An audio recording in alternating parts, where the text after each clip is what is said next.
In addition to all of the awesome science going up on today's mission, the Inspiration4 team is also using this mission to bring awareness and help fundraise for St. Jude Children's Research Hospital. In 1962, the same year an American orbited the Earth for the first time, St. Jude Children's Hospital opened up in Memphis, Tennessee, committed to finding cures for kids with cancer and other life-threatening diseases, regardless of their race, ethnicity, beliefs, or family's ability to pay. Treatments invented at St. Jude's help push the overall childhood cancer survival rate from 20% to more than 80% in the United States. However, in many developing countries, fewer than 1 in 5 children diagnosed with cancer will survive. St. Jude has a bold mission to change that.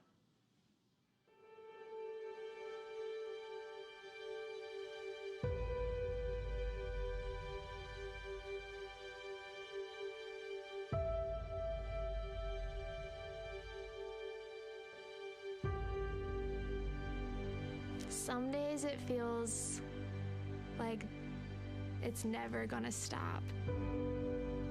It's kind of a mental war. Sometimes you just feel like it's not gonna get any better. Lo primero que le pregunté a mi papá fue, papi, yo me voy a morir. When you go through suffering, you learn a lot about yourself. Good stuff comes out of every bad situation. Dark circles all around my eyes. I was just out of it. In one moment, those 3 words, you have cancer, and my whole life changed. Without cancer, who am I? I feel like I could do anything. I could go to college, be a nurse, be a doctor, anything. I'm a straight A student, focusing on getting my bachelor's degree in journalism. I'm just doing one step at a time. I would like to go in the filming industry. It's kind of always been something awesome to me, but it's gonna take some work. While I was going through chemo, I learned how to read greens. I chipped and putted, I worked on sand shots, stuff that I would need to know. The best score I've had is an 86, but I really want to get down to 85 or less. I've been working at it, and I think that that's achievable now. I'm not the same person I was when I first went into this. I'm a better human being and individual because I went through St. Jude.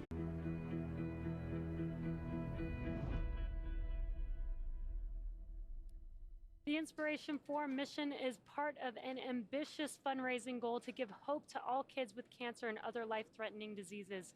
The goal is to raise $200 million for St. Jude.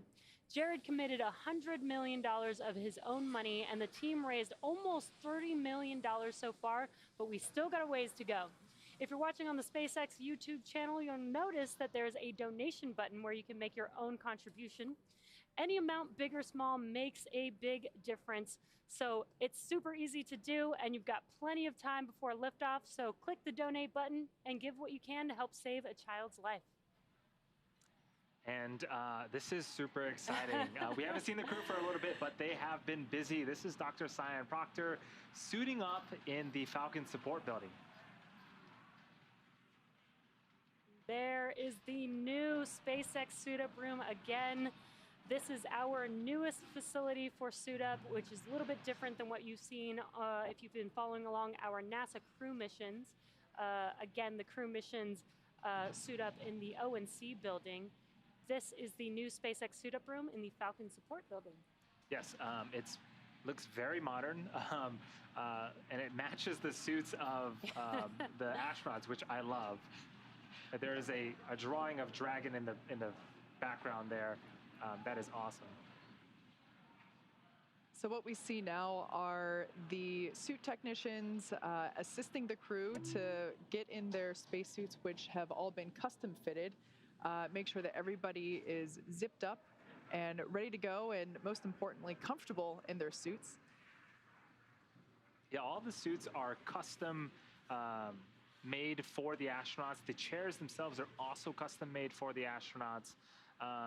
And you'll notice that the suit technicians have some numbers on their back there are a lot of folks in the room, and with masks and everything, sometimes it's easier just to reference folks by a number. That way the crew can get what they need quickly. The astronaut that you see standing there on your screen, that is Commander Jared Isaacman with a suit tech helping him get fitted right now. Now, if I'm not mistaken, this isn't the first time they've worn the flight suits. They put them on during the crew integration training exercise, but when they were here in Hawthorne, for example, they're using test suits, aren't they? That is correct. So they do, while their suits are being made, because they're custom made, they take a little bit of time to create. They do have some training suits that they utilize until their suits are ready. I don't know if you guys were following along with them on social media, but yeah. I was following them, and when they got to wear their suits for the first time, that was it. I could just see the excitement. So it's really cool to see them put them on for the actual mission today. And when we say that they're custom fitted, it truly is a custom process, specifically for Hayley. So as we all know, she is a survivor of pediatric cancer. She had bone cancer. I believe it was her right leg, her right knee. And when she was getting fitted up for the spacesuits, one knee was actually slightly larger than the other. And that was taken into account because, again, we want everybody to be comfortable. We want these suits to fit appropriately because that's part of the safety factor as well. So, yeah, this customization that we go through, so there's really no opportunity for anybody to switch spacesuits. That's not an option. But specifically for Hayley, this was a very important feature of our spacesuits because ultimately it allowed her to have a spacesuit that will keep her safe. Exactly, and these suits are utilized for safety. In the unlikely event of a depressurization inside of the cabin, the suit provides nitrox and keeps them cool and provides them some oxygen. So it is very, very important that these suits fit them well so that they don't damage them. And again, these suits are basically like an extension or like a spacecraft in itself, right? Exactly. On the other hand, if you remember, like the old, when Apollo astronauts would walk out of the ONC building, you know, they look very bulky, giant helmets, look like lots and lots of layer spacesuit. They're going either outside of the Apollo module, they'll be exposed to vacuum, they're going to be going onto the moon, doing the EVA. So that's a case where they really had to have big, bulky suits to protect them outside. These look nice and streamlined because they're going to be inside of the pressurized Dragon, yet still being able to provide a safety shell around them, just in case something happened in the capsule. Yeah, speaking about being inside the Dragon, we got to talk a little bit more about the cupola. This mission is going to debut the brand new Dragon cupola. It is integrated on top of the Dragon vehicle and the largest continuous window ever flown in space. Here's a shot of it being installed. So the total viewing area is over 2,000 square inches. And again, it's the largest window ever sent to space by a factor of 2.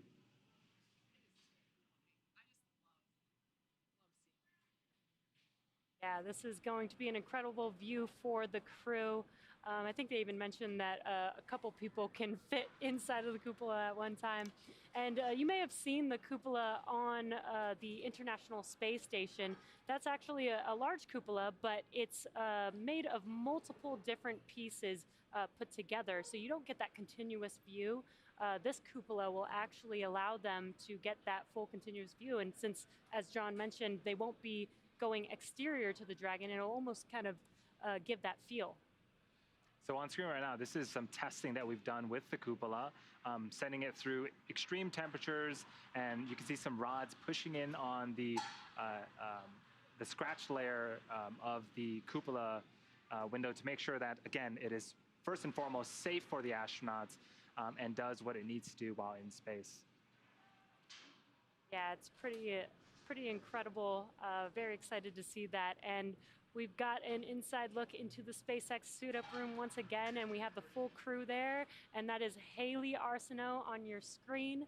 She is the medical officer on this mission for today. And Chris, I think he's thinking he has a lightsaber in his hand. they're having a blast. Next, right behind Hayley is Dr. Sian Proctor, and talking to her is Chris Sembroski. Again, Dr. Sian Proctor is the pilot for the mission, and Chris Sembroski is the mission specialist. Once again, this is the SpaceX suit-up room located in what you hear us refer to as FSB, or Falcon Support Building, which is a building located just outside of the perimeter of Pad 39A. This is our new suit-up room, and while it might look like you're watching a black and white movie, it is in full color there. We can see that everything is, like we mentioned before, super streamlined, super clean. And wow, those spacesuits really stand out. They look so great. I have a feeling they might be lining up for a photo here. Yeah. I also like, we've got the display in the room so they can see the Dragon capsule they're going to be headed to shortly. Crew access arm in position while the advanced team begins working to get the capsule ready for them. And there they are. Looks like they're finally all suited, maybe getting ready potentially for some photos here. We actually asked the crew what it was like to put their custom spacesuit on for the very first time, and here's what they had to say. I was so excited and so smiley when I got to put on my actual spacesuit, because I'd gone through several fittings over the last couple of months.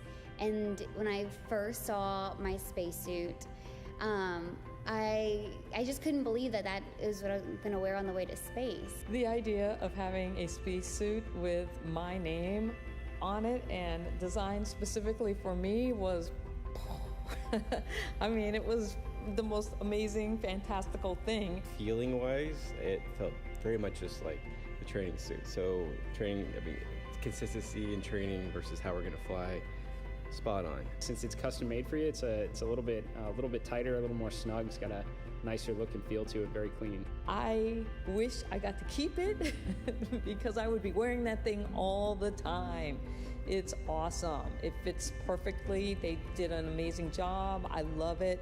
The overwhelming part of it, though, is that knowing that my name is on one side, the Inspiration4 patch is on the other, and this is what I'll be wearing when I go to space, and that is awesome. Just an honor to wear it, and really, it's really very special. It's beautiful, it's sleek. Putting it on, I felt like a real astronaut and really excited. It's just another one of those things that makes all of this more real.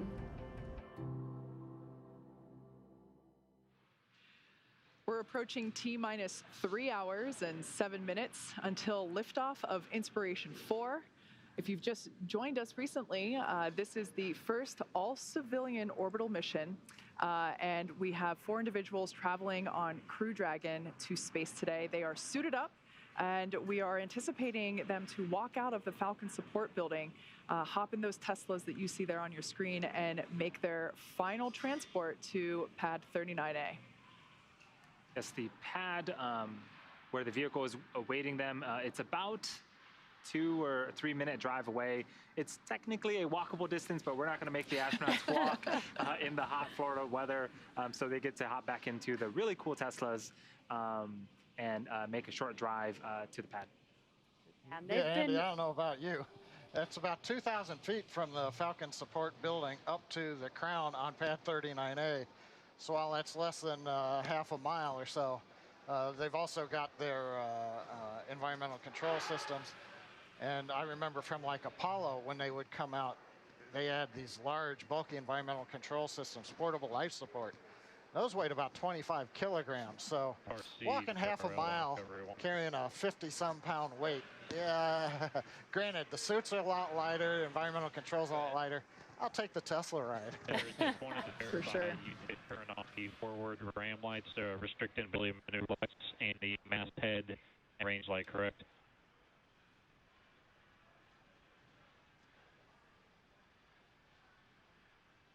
Pausing for some comms. Hey, sorry, there. can you come back with that one more time? I just want to confirm you turned on extra nav lights besides the side lights and the turn light. Is that correct? Hey, yeah, we ran an auto sequence a few minutes ago to basically turn on the nav lights associated with being on DP. Okay, copy that. Sounds good. Just wanted to verify.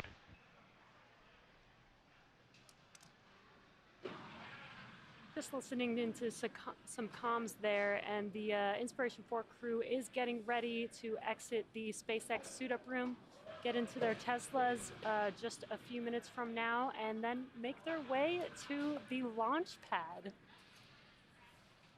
Yeah, it's super exciting. We started this broadcast maybe an hour ago, but it seems like it's going by so quickly. As we mentioned before, the crew is completely suited up at this point. They're going to be walking out to the Teslas, which there we can see an aerial view of the Falcon support building. Again, this is about 2,000 feet away from the launch pad itself, but we're going to allow them to drive, save some sweat. They have a more important job to do here in just a little over 3 hours. Yeah, and these Teslas are actually designed and custom made for the spacesuits. Actually, they can hook up their umbilicals to the Teslas, and there is the Inspiration4 crew walking out of the SpaceX suit-up room, looking very excited. Some fist bumps going around. And their suit tech crew is also going along with them. Looks like they're taking some final photos before they hop back into those Teslas. So this is the first time that the crew has stepped outside today in their flight suits. They're now entering the Teslas. Love this new shot that we have for this launch. We are inside the Teslas there with the crew. And we've been told that they have a playlist. We unfortunately can't hear it for ourselves. But hopefully we'll be able to see them, singing along. I would love some space car karaoke. Hey, you never know. We might be able to see that on the camera there. And this looks like Jared Isaacman, the commander for Inspiration4, with Chris Sembroski, again, hooking up their umbilical ports to the Teslas. That'll keep them cool for this short ride to the launch pad.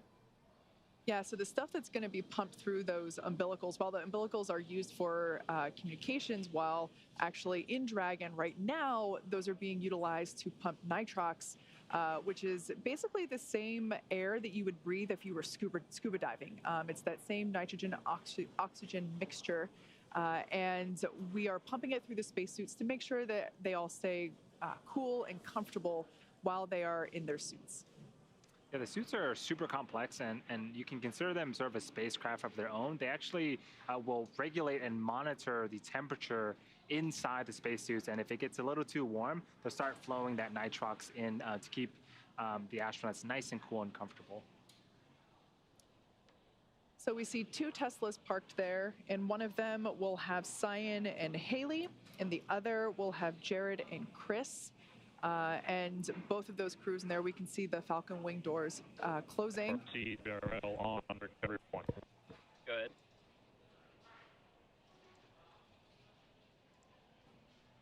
Go ahead, water recovery. A few minutes out. Yes, sir. Can you catch me? Hey, yeah, copy. Go ahead. Yes, sir. I just wanted to verify that we are about 31 minutes out from this balloon. We are going to turn it on, get a stat log, and then do 30 seconds on each decoder, stopping on decoder 3, and then we'll send the first balloon up, boys. Affirm. That sounds good. Okay, copy that. Thank you. I'm also having the board.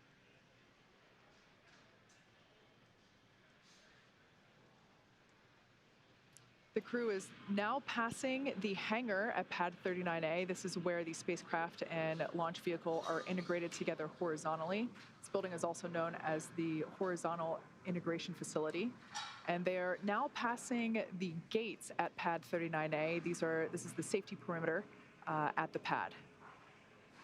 And you can see how close that launch pad is to the Falcon support building. That was just a very, very short drive. We got some great weather in Florida. The crew is making their way uphill, and towards the crest of that hill is Falcon 9 and Dragon awaiting them. This is a great drone shot of the facility and launch pad. Now, while we have this great view, I want to take a second to talk a little bit about the history, because this is hollowed ground that we're approaching here. Pad 39A is the launch pad where NASA sent the first humans to the moon. This is where Apollo 11 launched from, and as well as the first ever Saturn V rocket launched from there. This is also a launch pad where the last Apollo mission launched from, Apollo 17. It was after the Apollo program ended, it was then refurbished for the space shuttle program, and the majority of space shuttle missions departed Earth from this launch pad, including the final space shuttle mission, Atlantis STS-135, in 2011.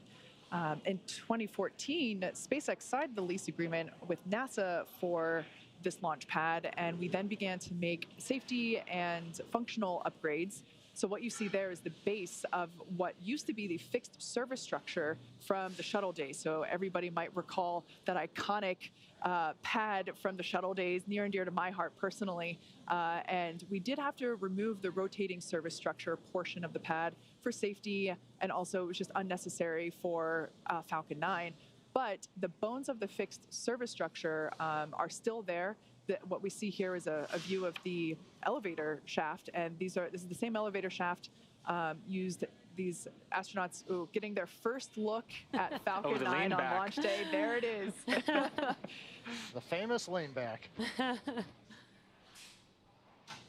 Must be breathtaking for them. You can almost see the size of how, we're close up on the crew right now, but how far they have to lean back to look at the top of the vehicle. It's a shame they don't wander over and look at the business end of the Falcon 9. Kate, you're talking about the history of the pad. They built what's essentially a giant concrete structure on the floor to land back in the early 60s. And you've got about a 5% grade that we saw them drive uphill to get up to the crown there. Mm-hmm. But if you go over to where the Falcon 9 is, centered up above the flame bucket, that's about a 13-meter drop down to the bottom of the fire brick. So, that gives you an idea of what it takes to channel the nearly 2 million pounds of thrust. I just want to point out, it looked like we had a team lean back there. I don't think we've seen that yet. And this crew grew so close to each other. And if you haven't seen the Netflix documentary Countdown Inspiration4 Mission to Space, you can really see how they grew as a team and a family, and you can even see it here on the screen. For sure.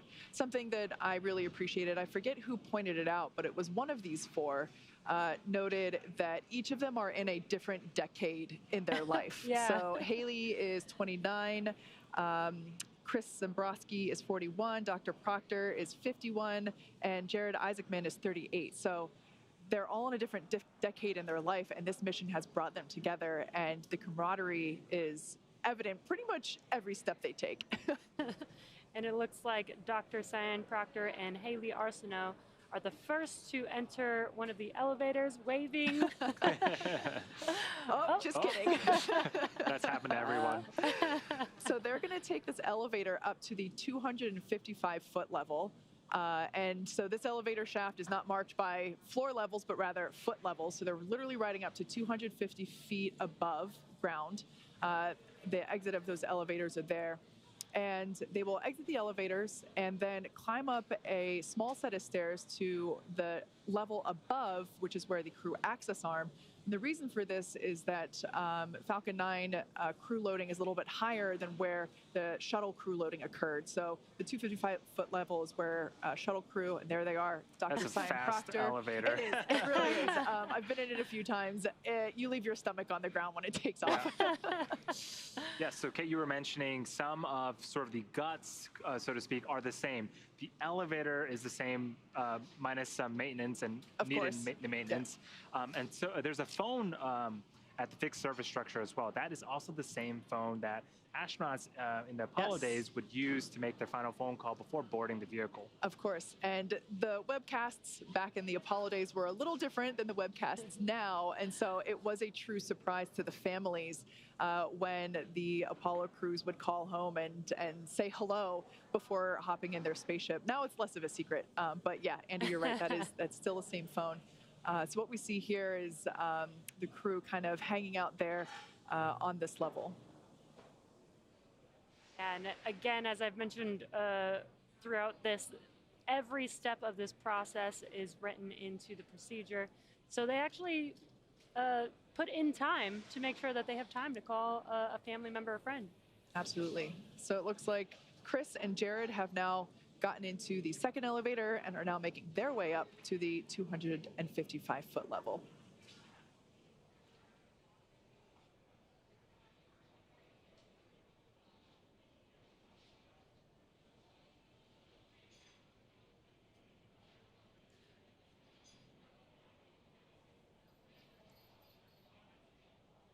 And if you're just now joining us, you are currently tuned into the Inspiration4 crew mission to space. This is the very first all-civilian crew to orbit, and exiting the elevator is Chris Sembroski, the mission specialist, with Jared Isaacman, the commander of the mission today.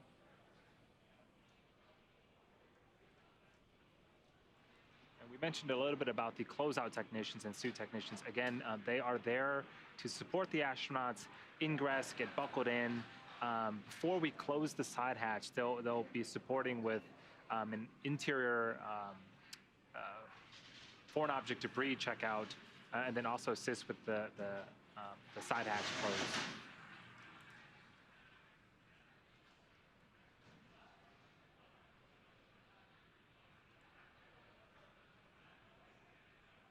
You'll notice some markings on the floor. These are very important. In case of an emergency, this is the egress direction that the crew and support team will need to follow to make their way back down and be safe. Yeah, these arrows actually point to what are basically slide wire emergency exits. So it's what it sounds like. It's a basket on a slide wire. They are the same baskets that were utilized again in the shuttle program. They have been repurposed and modified for safety features, and then of course raised up to this level from the 255-foot level. So only utilized in the case of an emergency. But we've been talking a lot about how the crew has been undergoing training since March, and actually egress training is part of it. So they are prepared for all nominal situations as well as off-nominal ones in the unlikely event of an emergency. And that's what those arrows are essentially pointing to, is the quickest path to safety.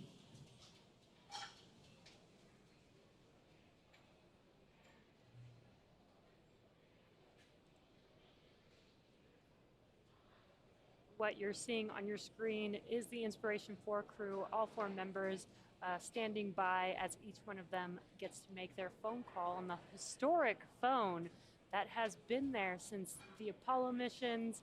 I think it even still has the same analog buttons on there, so no digital iPhones there. It's the original phone that they get to utilize. Can confirm it is a rotary phone. Love that.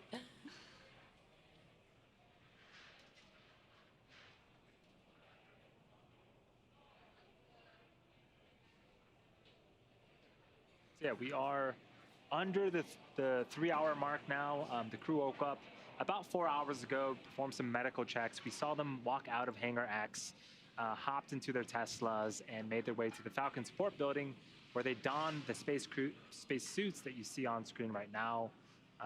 They took another ride to Launch Pad 39A, went up the elevator, went up a flight of stairs, and now they are making their way through the crew access arm. That is the corridor that you see on screen right now. And what a sight to see with them hugging as they're walking. Oh, they look so excited. So these are essentially the last steps that they will take on planet Earth for the next 3 days. Obviously taking a moment to enjoy the view, smell the roses if there were any. They're just absolutely excited and ecstatic.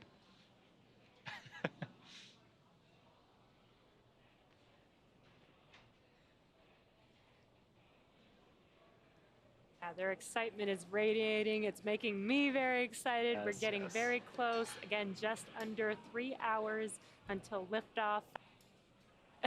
And some dancing. Hayley's getting very excited again.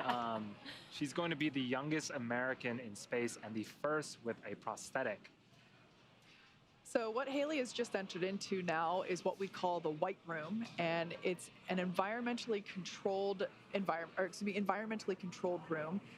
It keeps out dust, dirt, humidity, bugs, of course, because it's Florida, and essentially keeps it environmentally stable for the crew.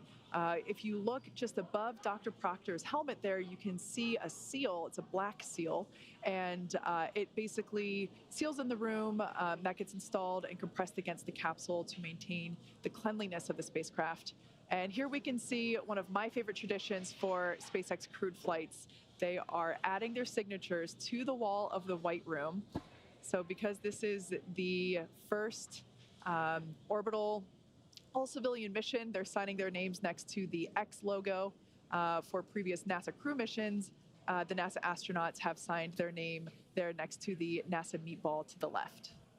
Yes, and all members of the crew will get an opportunity to sign. And if you are wondering, this is penciled into part of their procedures to grab the Sharpie and sign the wall. Yep, it's actually written in for the advanced team, which is the group of people that arrive to the pad prior to the crew, and they are the advanced team prepares the pad and everything in the White Room with all the tools necessary for closeout operations. And Sharpie is one of the tools listed in the procedure for the advanced team to ensure is there prior to the crew's arrival. And one final hug.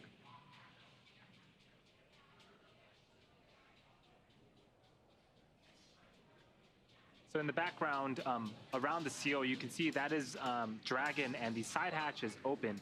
In a few minutes here, we will be seeing the crew enter or ingress the Dragon with the assistance of the closeout technicians.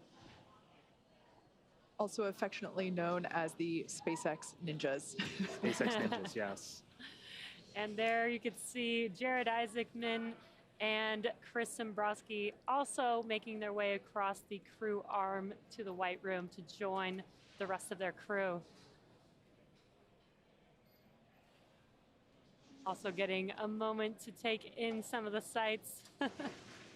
And it's such a nice day over there in Florida. It's a great day. As John mentioned earlier, we were only 10% likelihood of violating launch conditions, which is a rarity for Florida, especially this time of year. So, you know, if you've got a blue sky day like they have, you got to stop and enjoy it. Yeah, I think, 10%, that's not only ascent weather, contingency splashdown, and planned splashdown in 3 days. So you're really having to get everything to come together. So I hope we can use this day. It looks great. Yeah, that's a great point. So in selection and ultimately just giving the final go or no-go decision point for launch today, the splashdown weather in 3 days was also an important factor for consideration because that's part of the journey as opposed to missions to the International Space Station, where the NASA astronauts are typically on board station for a couple of months. We don't have to worry about splashdown weather then, because who knows. But at this point, because the astronauts are coming home in 3 days, we did have to do quite a bit of evaluation for those splashdown conditions prior to ultimately proceeding into what we see here today. You can see on your screen that Dr. Sian Proctor and Hayley Arceneaux have ingressed the vehicle. Again, ingress is just a aerospace word for entering. They're now working on getting strapped into their seats, and it looks like Jared and Chris are awaiting their turn to ingress Dragon. Yeah, you might have seen that one of the SpaceX ninjas, let's call it, was inspecting the floor where Dr. Sian was walking prior to getting into the capsule. SpaceX Dragon for initial contact. Dragon, I have you loud and clear. Good morning. Good morning. We've got you loud and clear, too. It's a beautiful day. It sure is. Welcome to have you aboard. So that was Dr. Sian Proctor just doing an initial comm check with SpaceX core Sarah Gillis back here in Mission Control. And we just saw Jared add his signature to the wall. And Jared and Chris are now getting ready to ingress to the capsule as well. Yeah, we'll be hearing more of those comm checks as we get closer to T0. One thing to note are those beeps that you hear. Those are Quindar tones, and those help to clear the air. That way the message can be sent and received as clear as possible. But again, as we continue to get closer and march towards T0, we'll be hearing a lot of both Sarah Gillis and the astronauts communicating back and forth to make sure all systems are good for liftoff. Yeah, that's a great point. We'll hear quite a bit of communication, as you said, Andy, and the communication from Dragon to anyone and anyone to Dragon is actually structured. So as you just said, yeah, there's that Quindar tone, that ping, which is an indication of incoming comms. And then whoever is calling states the destination of their call. So in that case, they called SpaceX, and then they identified themselves as Dragon afterwards. So we heard the ping, SpaceX Dragon, indicating the Dragon capsule was calling SpaceX. On your right-hand screen, we've got an inside look live inside of Dragon. We have Hayley in seat number 1. She called it the window seat. Looks like she's got her 5-point harness already on. Dr. Sian Proctor sitting in seat 3. That is the pilot seat.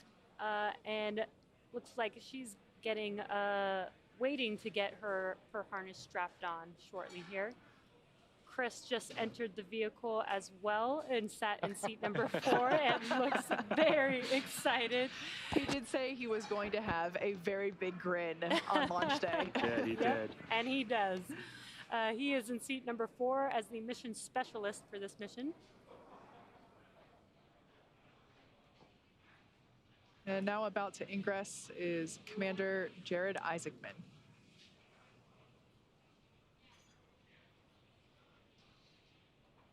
This is so exciting to finally see this crew getting into their seats. These are their customized seats inside of Dragon. Again, the spacesuit and the seat are basically designed together, and they're custom made for each of the crew members.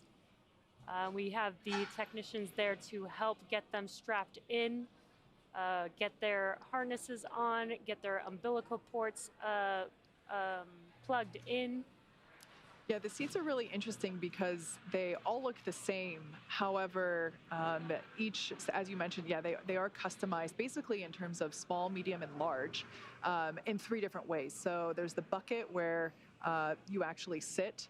There's the length of the footrest, as well as the length of the armrest. So each of those 3 components are all sized small, medium, and large, basically, to help make sure that each crew member can fit comfortably in their seat and safely.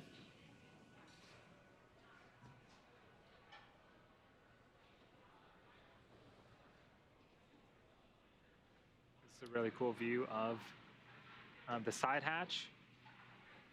If you look closely on the right thigh of everyone's spacesuit, there's a port. It's a black port. Jesse mentioned an umbilical. That is where the umbilical will plug into each of the crew's respective suits from the chair. And again, this houses the electronics, things like communication, as well as air in the form of nitrox. And what we see there is the iPad that Dr. Proctor will use throughout flight. Like we mentioned before, she is the pilot. And what we'll see shortly is the rotation of the seats. The seats will be rotated backwards so that the crew will almost be on their backs and allowing them better access to that touchscreen panel there that is above their heads. Yeah, I think when we do we've got the same camera angle we've seen before when we get seat rotation. Also gives you an idea of the cargo that's underneath. Yeah. That they'll be using during their 3-day orbits around the Earth. So they'll get access to that, be able to unpack it, get out the experiments, get out dinner, things like that. Yeah, and as you mentioned, the cargo beneath the crew in this vehicle right now. Dragon can carry up to 7 passengers. For today's mission, we only have 4 crew members, so it's only configured with 4 seats. So where the 3 additional seats are, we have replaced it with a stowage for cargo. Which is super important for this mission because, like we said before, they're stuck inside Dragon the whole time. There's no getting out this time. Yep. Also, Jesse, you mentioned Hayley's got the window seat. You know, just to go back a little bit in history, Dragon from the very beginning was designed with a window seat. In fact, when they show shots of us here on the mezzanine, we've got the first recovered Dragon right behind us. And so we put windows in that, not because cargo needed a window to look out. The block of cheese. But yeah, the block of cheese on the second Falcon 9 Dragon flight that came back. But we wanted to show that we could do space qualified windows early on because we knew when we finally got around to the Dragon version with people on board, that they're going to want to look out and see what it's like. And honestly, if you've been following along with the NASA crew missions that have been going on up at the space station, my absolute favorite views that we've gotten over the last over a year now that we've been operational with NASA crew to the space station have been pictures of the astronauts that they have taken from inside Crew Dragon, looking through that window and seeing space beyond. Of course, this time, not only do they have the hatch windows, but they've got the cupola. The cupola. Oh, yeah, I'm looking forward to, you know, some of them, you know, have got astronomy backgrounds, for example, you know, what it'll be on the night side when they're in eclipse in the Earth's shadow, to where they really can see the stars. In the daylight, people always go, why can't you see stars? Well, the sun is so bright, and, you know, any reflection off of anything just, you know, ruins your vision. Absolutely. But yeah, every 45 minutes you get another sunset, you get into eclipse, and yeah, I'd want to be up in that cupola looking out, you know, I feel like it's going to be all those constellations. It's going to be a very, very popular spot on Dragon while they're in orbit. Prime real estate for sure. This is a really cool shot. So on the left-hand side of your screen is the Dragon capsule resilience. And so that top conical portion, that is the capsule, and that is where the crew on the right-hand side of your screen is currently sitting. The bottom half of the Dragon vehicle is the trunk. There is a sort of a dark side and a lighter side. The dark side are solar panels, which will draw energy from the sun to keep Dragon powered throughout their mission. But this is super cool because you see the exterior, and then inside is the crew having a jolly old time with the closeout technicians.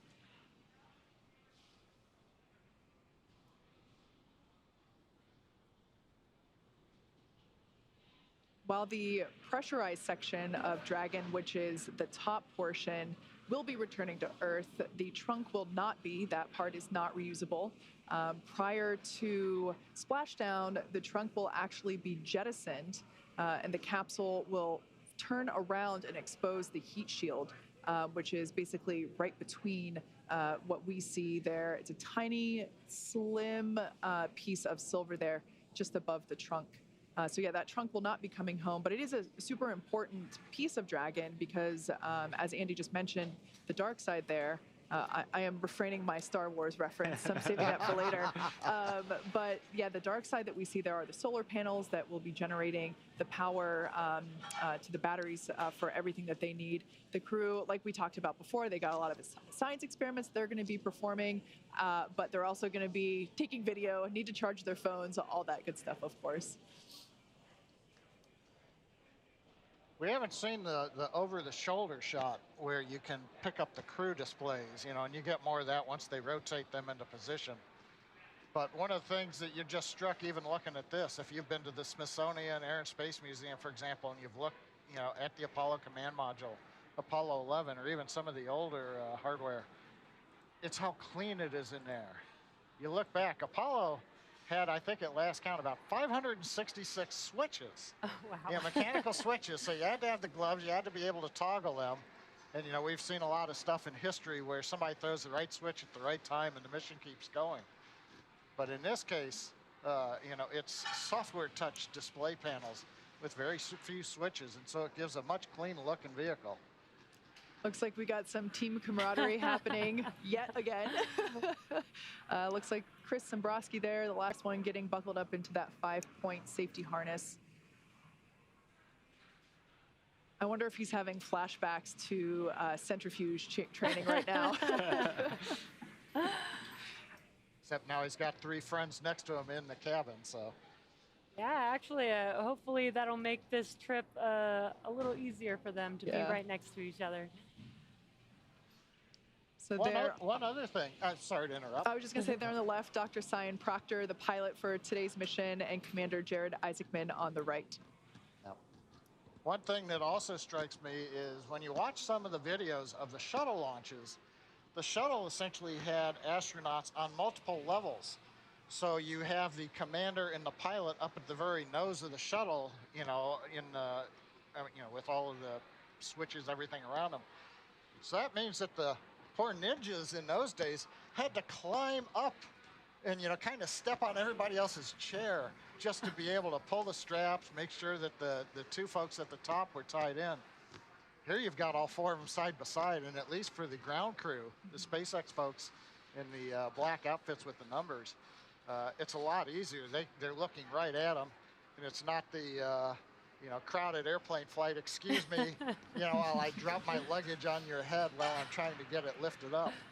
Yeah, that is an important thing to note.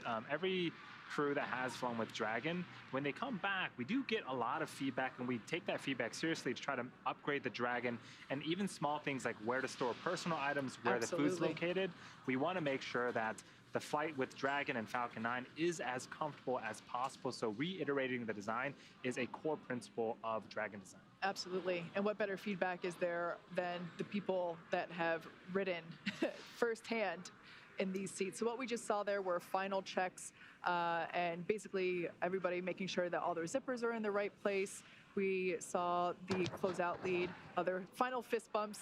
We saw one of the closeout leads perform a quick swipe of the visor closure area on Chris and Sian, just to make sure that there was no FOD there in the seal in preparation for when they close the visors prior to liftoff.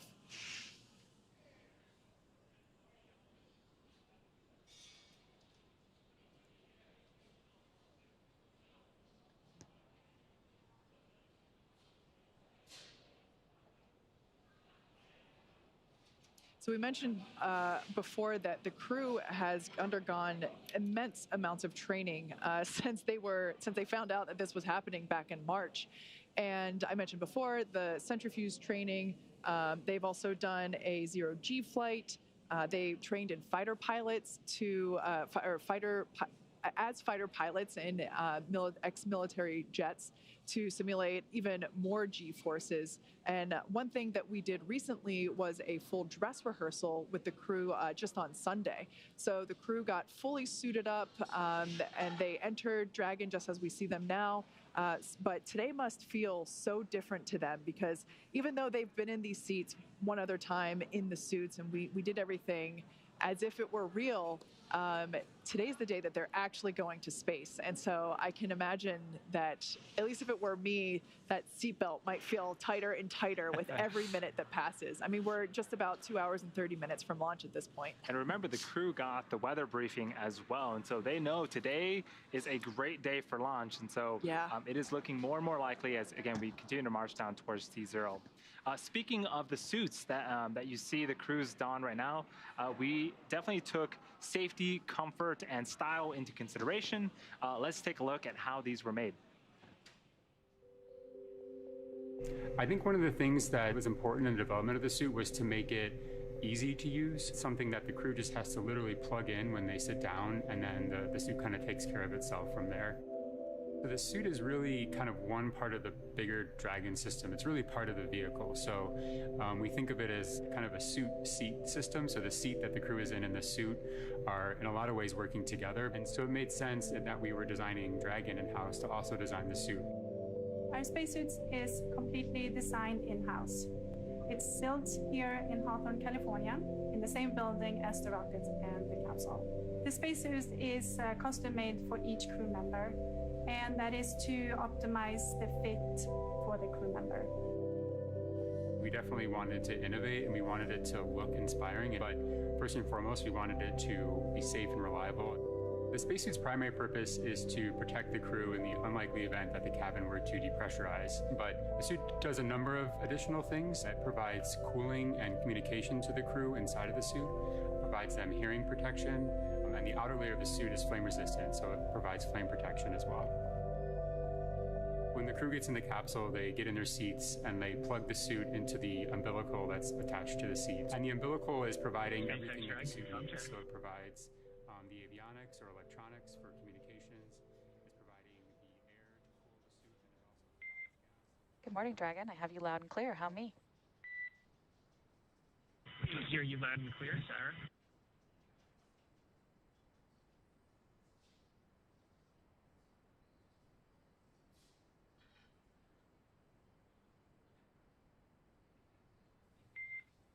And copy that, Jared. Let me know when you all are ready for comm checks.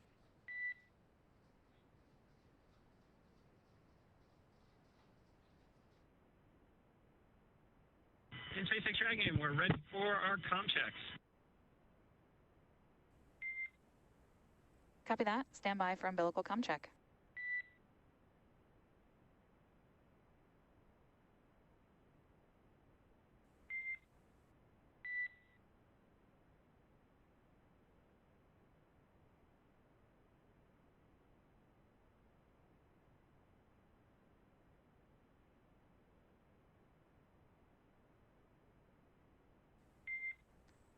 Commander, pilot, MS1, MS2, comm check. And Brooke has you loud and clear. How me? Loud and clear as well. Leo has you loud and clear. How me? I have you loud and clear, Leo. Nova has you loud and clear. How me? Loud and clear, Nova. Hanks has you loud and clear. Sarah, how me? And Hanks, I have you loud and clear as well. Umbilical comm checks complete. Stand by for ground station comm checks.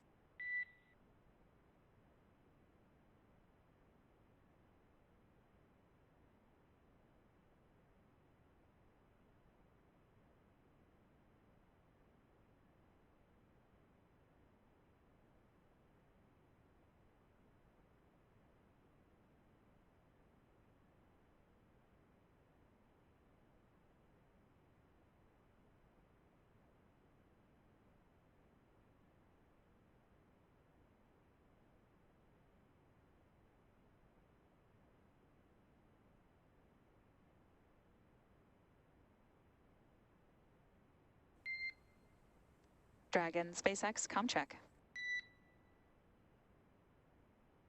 And Dragon has you loud and clear. How me?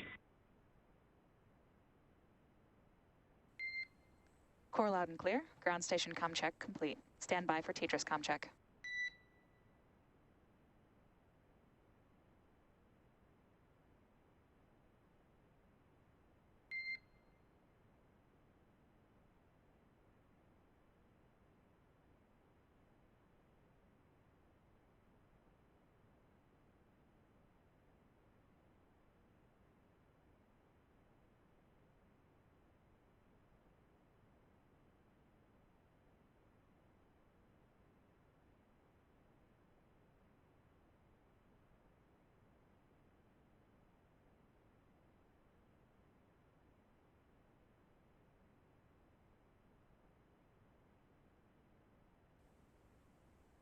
Dragon, SpaceX, comm check. And Dragon has you loud and clear. How me? Core loud and clear. Tetris comm check complete. Stand by for comm checks with MD and LD in the launch configuration. Dragon, MD on countdown 1. Comm check. Dragon has you loud and clear. MD, how me? MD loud and clear. Stand by for comm check over Dragon to ground. Dragon, MD on Dragon to ground. Comm check. Dragon has you loud and clear. MD, how me? MD loud and clear. Stand by for comm checks with LD. Dragon, LD on countdown 1. Comm check. Dragon has you loud and clear. LD, how me? LD loud and clear. Stand by for comm check over Dragon to ground. Dragon, LD on Dragon to ground. Com check. Dragon has you loud and clear, LD. Tell me. LD, loud and clear.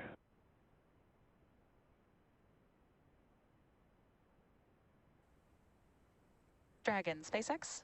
Launch configuration com checks are complete. Report when ready for seat rotation per section 2 of 4.100. And copy that, SpaceX. Step into section 2.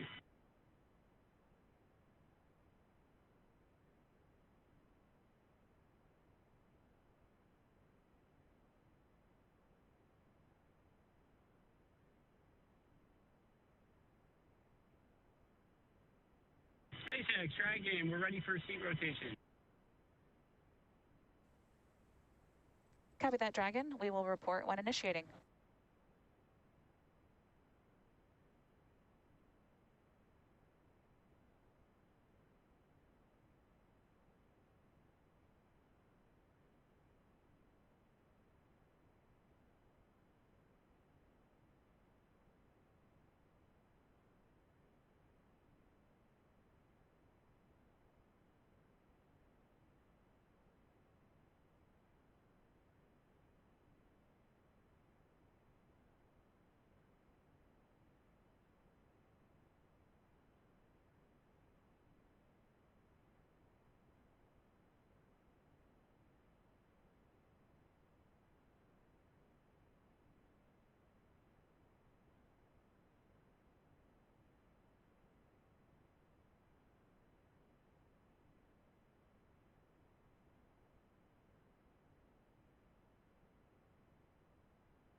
We're T-minus 2 hours, 23 minutes, and 12 seconds, counting down for what is planned to be an on-time launch. T0 tonight is 8 hours, 2 minutes, 56 seconds p.m. Eastern Daylight Saving Time, or just about 3 minutes after midnight Universal Time. Right now, we're looking at a view of the Inspiration4 crew. They're all in the capsule. Dragon, SpaceX, initiating seat rotation. And we are moving into seat rotation now. Everybody is anchored in the seat with the belts. We've done final checks, make sure they are all buttoned up and ready to go. And what we're gonna do now is send command to the motor actuators under the seat. It'll rotate the 4 crew. Chris there on the left having a little fun there. They'll rotate them up into the launch position, which also gets them access to the launch displays that are overhead. I think right now they're also just waving out through the hatch at the ingress team that is now moved out of the way to make sure. And now the seats are rotating.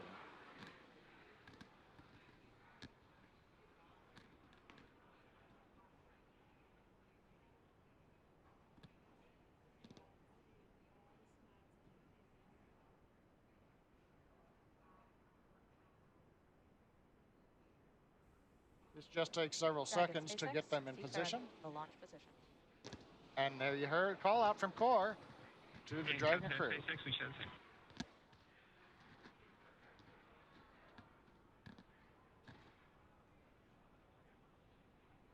So the team's now in final position. We're right now in the countdown. Typically this comes at about T-minus 2 hours, 15 minutes. So the good news is we're running about 6 minutes ahead of the countdown. Next major activities up in the Dragon area will be just verifying everything is ready for closeout. We'll be doing leak checks of the suits. We'll be closing the hatch, doing leak checks of the capsule hatch, and eventually Dragon, T-minus SpaceX, 1 hour. For awareness, our closeout lead is going to be climbing in to look at something on the cargo pallet, just for awareness. And copy that, Jared. And that's one of the examples. The closeout team is still there. They can still get inside the capsule. The hatch is open. And so they'll be able to check to see if everything is tied down correctly, nothing's loose in the cargo that's underneath the seats. But as I was saying, at T-minus 1 hour, the plan is the team will leave the crew access arm You'll get out of the blast danger area, and that'll leave just the Inspiration4 folks on top of the Falcon 9 for the last 15 minutes or so of the countdown as we prepare to head to space.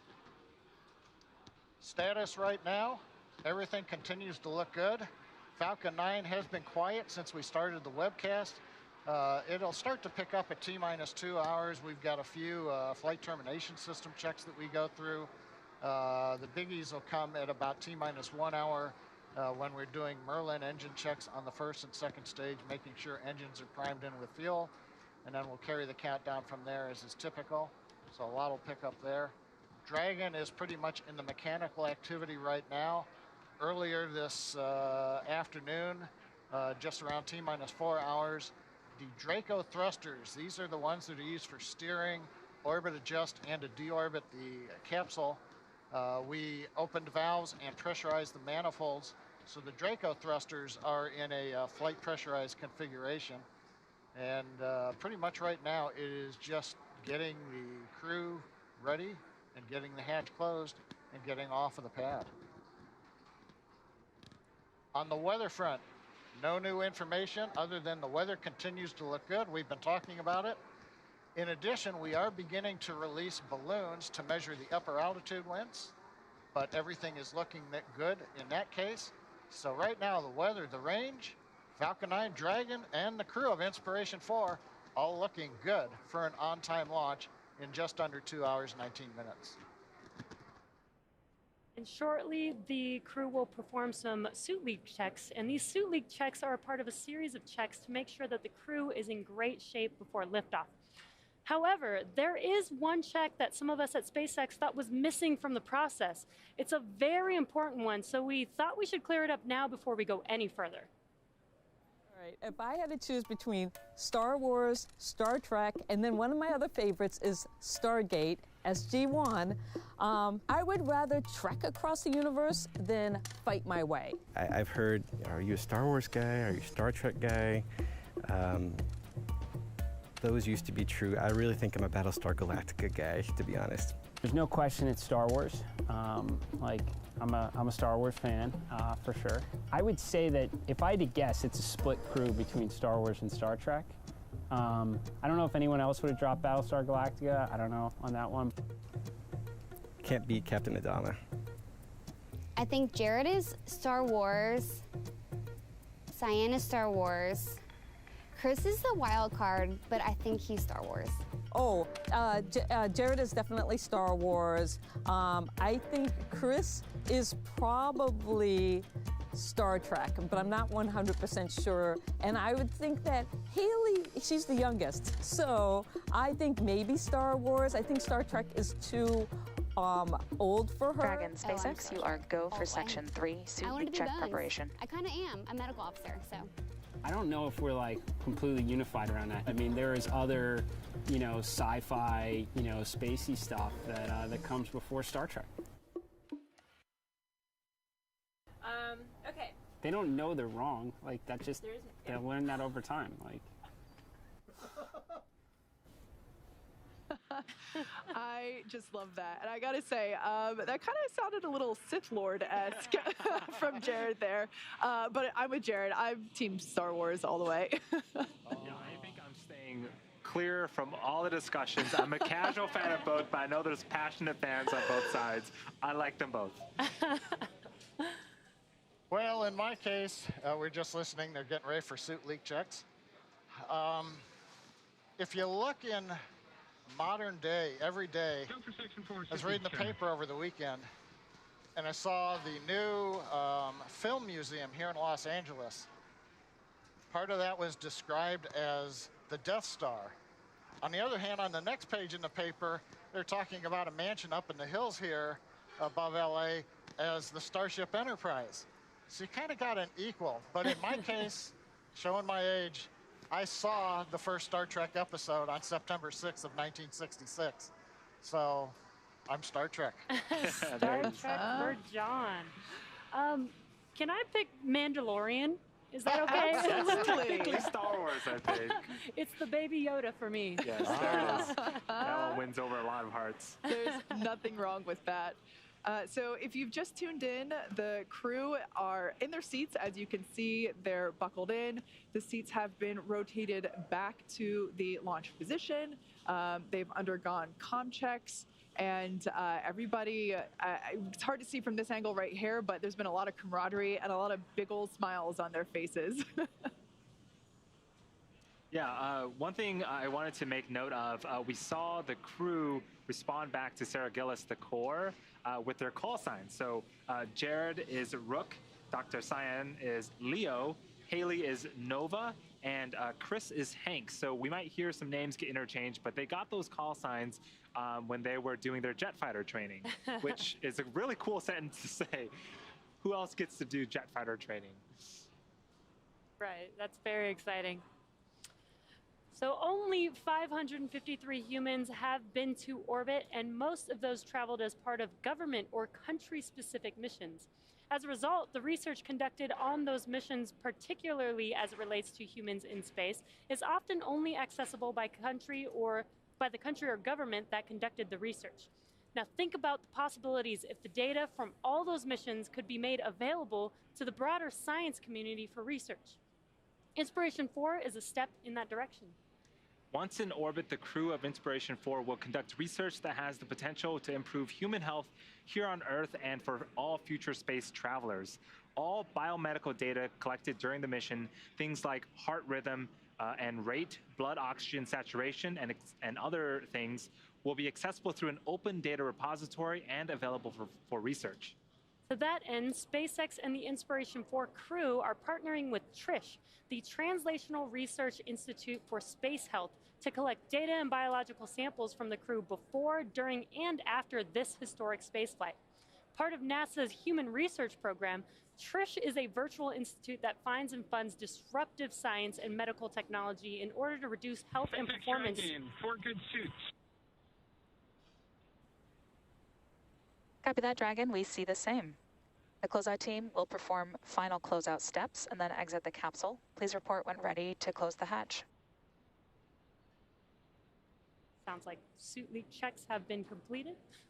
And TRISH is a virtual institute that finds and funds disruptive... Copy that, SpaceX. We're ready for side hatch closure when you are. Copy that, Dragon. Pausing for comms. Disruptive science and medical technology in order to reduce health and performance risks in space explorers. Yeah, as we're getting ready to close out the side hatch, let's check in with Kate to take a closer look at the experiments the Inspiration4 crew will conduct during their 3 days in orbit. Thanks, Andy. I'm joined now by Diana Dial from our space operations team here in Hawthorne, and we're going to take a closer look at the research that the Inspiration4 crew will be conducting on orbit. Awesome. Well, thanks so much for having me, and great to be here. We're going to be talking about some of the biomedical research experiments that'll be flying on Inspiration4 today. So off the bat, why are we even doing this? Obviously, our goal is to make spaceflight accessible and safe to everybody. And that means making sure that we understand what happens to the human body when folks go to space. Plus, with a lot of these experiments, we're also getting a better understanding of how to revolutionize healthcare here on Earth.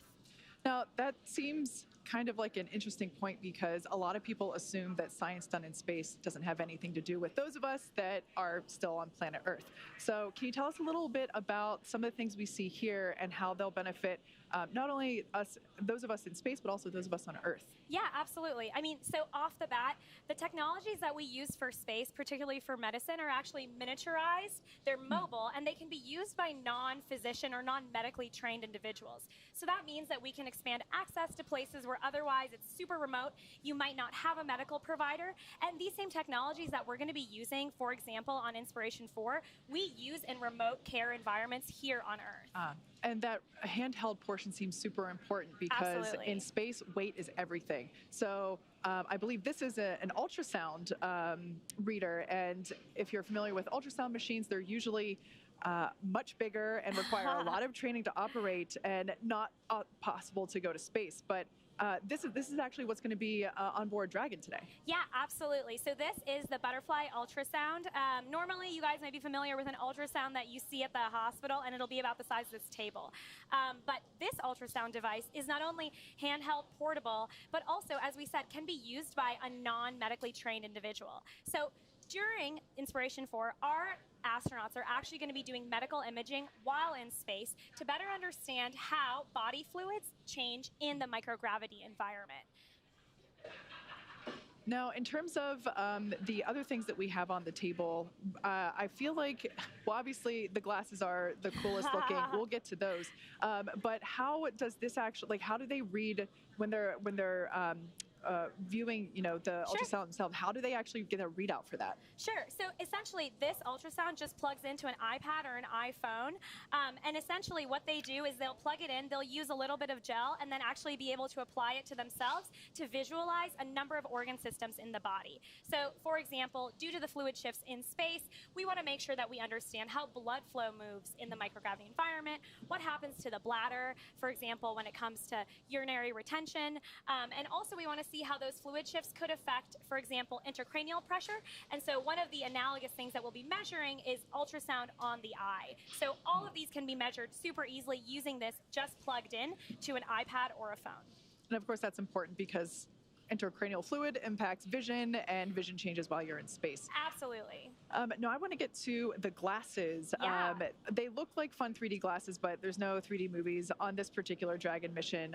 So can you tell us a little bit about what those are used for and how they're helpful? Yeah, absolutely. So while these look like a very cool prop, they are in fact for science. So what these glasses do is essentially a number of neurovestibular type of tests. So rewind, when we're here on Earth, our body is adapted to the gravity environment. And that means that folks essentially are able to orient to where they are located in physical space based on connection between the eyes, the inner ears, and the brain. And so what you do with this test is actually put on these glasses. And because Can I try them on? Yeah, absolutely. And so as you can see, Kate not only looks really cool, and everything's purple, but if you are to just use one at a time, the idea is that we're actually able to lateralize and localize different halves of the neurovestibular system to better understand when folks are doing a specific set of tests while wearing these glasses, how their adaptation to the spaceflight environment affects how they feel oriented and potentially might have space motion sickness, might feel dizzy or nauseous while they're in microgravity, and then once they return back to Earth. So in terms of how, like, if I put these glasses on, how are you actually testing what I'm seeing? Sure. So what would happen is that they would wear these glasses. They'll actually be doing some tests on something like this iPad.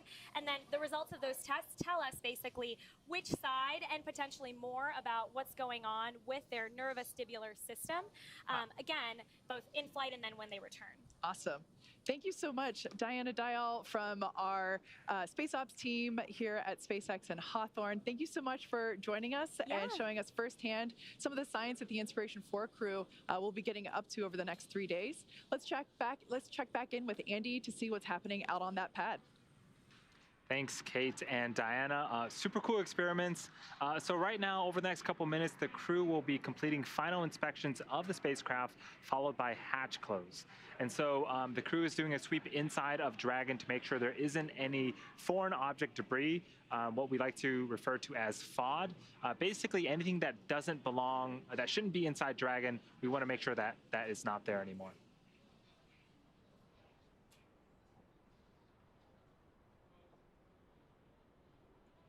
So right now is a view of the Dragon capsule and the crew access arm to the right-hand side. The Inspiration4 crew members are inside the top section of the Dragon capsule right now. And for those that are just joining us, this is a view from Kennedy Space Center in Florida off of historic launch pad 39A. We are about 2 hours away from liftoff. Everything is looking great today. Weather is looking great. And the crew has just been nothing but a bundle of joy since leaving the hangar, and super excited to be on a part of the mission. It's crazy to think that, Andy, like you said, this is historic. It's pad 39A at Kennedy, and we can see the Atlantic Ocean there off the coast. And it's really crazy to think that, you know, just in the, what was 1969 was whenever we launched Apollo 11, which was, of course, the first mission that actually landed on the moon. And here we are a few decades later, I should say, launching the first orbital all-civilian crew. And we keep saying all-civilian, and what that really means is non-professional astronauts. So people like us four, and that are now going to space from the very same ground that Apollo 11 launched from decades ago. And it's just this transition and evolution of human spaceflight is so awesome to see. And of course, we have a beautiful picture perfect background today. And it's just pretty incredible. And we're very thankful that we're able to introduce the next era of human spaceflight from this ground. We're standing on the shoulders of giants, and everyone inside that capsule knows that as well. Yeah, we talked about the Apollo missions and the space shuttle missions. Since SpaceX took over the lease in 2014, we have also been making a little bit of history ourselves. In 2018, we debuted the Falcon Heavy rocket test flight. And for those that remember, that launched Starman. Yeah. And Starman is out there right now in his Tesla, exploring space. Listening to David Bowie. Listening to David Bowie. Last year, we also returned... Last year, we also returned crewed flight from American soil with the Demonstration 2 mission with Bob and Doug. And we also had our first operational crew mission last November as well. So yeah, and continuing to march forward. And that's actually the capsule that's flying today. Yes. That first operational crew mission, Crew 1, which launched in November 2020, that is the same capsule that the Inspiration4 crew is flying in today. We like to refer to it as certified pre-owned. Yeah, and everything that Kate and Andy just mentioned, without all of that, we wouldn't be here today. And it's incredible to think that literally our 4 all-civilian crew members are sitting in the Dragon capsule right now, about to make the next step in human spaceflight. We've always talked about, even before we were flying crew, that we always wanted to turn rockets into airplanes. Like, how do we turn... how do we turn such a difficult, costly flight into a more affordable and more often flight? And this is one step closer to that major step today, and just so exciting that we're actually here. Absolutely. Yeah, reusability really is the thing that unlocks access to space. And personally, I am super excited for more people to be able to experience space, because there's something known as the overview effect. And that's essentially the effect that humans experience when they're able to look back upon planet Earth from a different perspective. And I honestly believe that, the more people that get to experience that, the better off planet Earth will be, as well as the human civilization. Yeah, Dragon today is going to be flying 4 people. It can hold up to 7, so hopefully in the near future we'll see 7 folks flying in Dragon.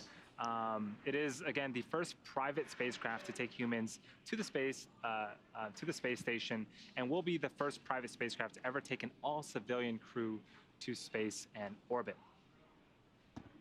So we've got a really cool animation here of our Dragon vehicle. So as we mentioned before, the pressurized section, the section that we actually see the crew in, is there at the top. The nose cone will open up and reveal the cupola, the observation dome, and we'll can't wait to see all the exciting views that they're going to see from there. And then if you look at the bottom portion, which the lighter side is reflecting towards us, we'll call it the Jedi side, and then the dark side now. I told you, Team Star Wars all the way. The dark side, which is actually the solar panels, which are one of my favorite things. We build them in-house here at SpaceX, integrate them onto the trunk, and that trunk will not be making its journey home. Unfortunately, that is not one of the reusable components of Dragon. It will be jettisoned prior to the capsule's re-entry through the Earth's atmosphere. The capsule is what the crew will live in for the next 3 days. The volume of the Dragon is about 328 cubic feet. So once they're in space and in microgravity, they'll be able to utilize that entire space. And with the cupola, they'll actually get just a little bit more room. They get a little bit more volume inside of that capsule.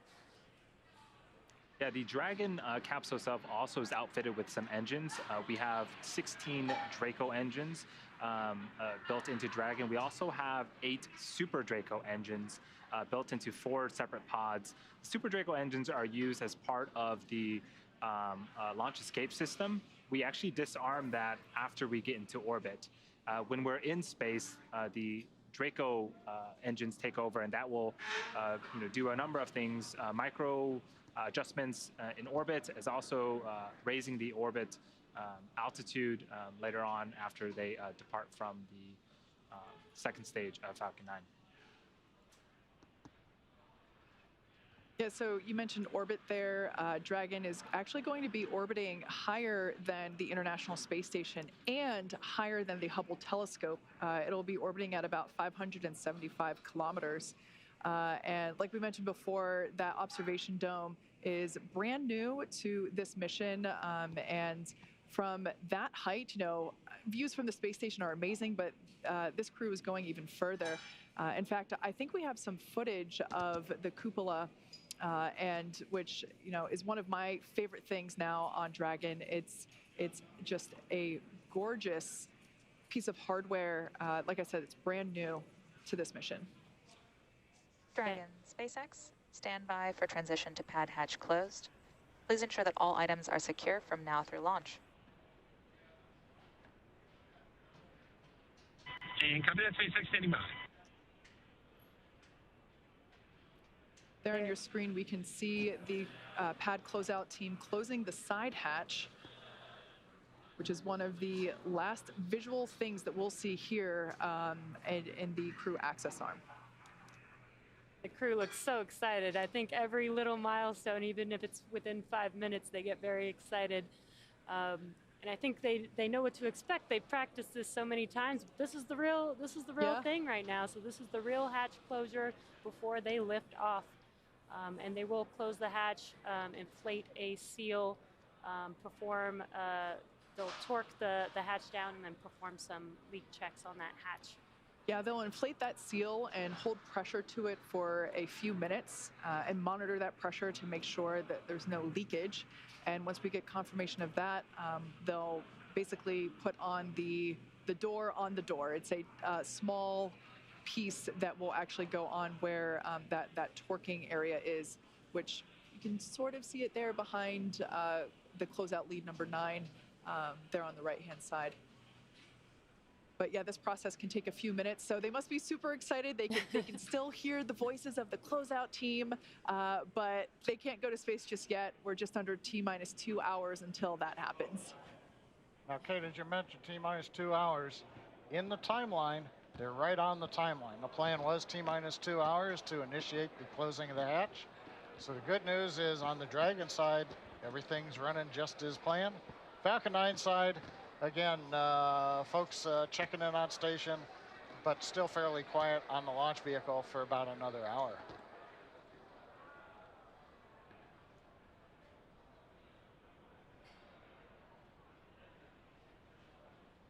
And not to dwell on negative, but we have had, in the case of one of the NASA crew missions, we close the hatch. I think there's a little bit of debris got caught in the seal. We caught that, we open it up. So there's even time in the procedure to be able to reopen the hatch if we have to, clean things up a little bit, close it and retest it again.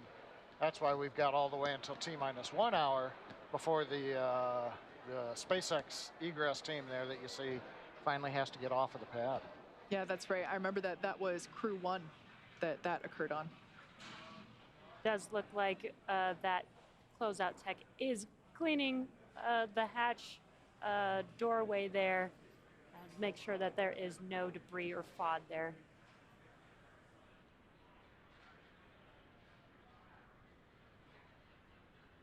Going back to something we talked about a little bit ago, the orbit of Inspiration4, 575 kilometers higher than essentially any Americans have been since the Apollo flights to the moon.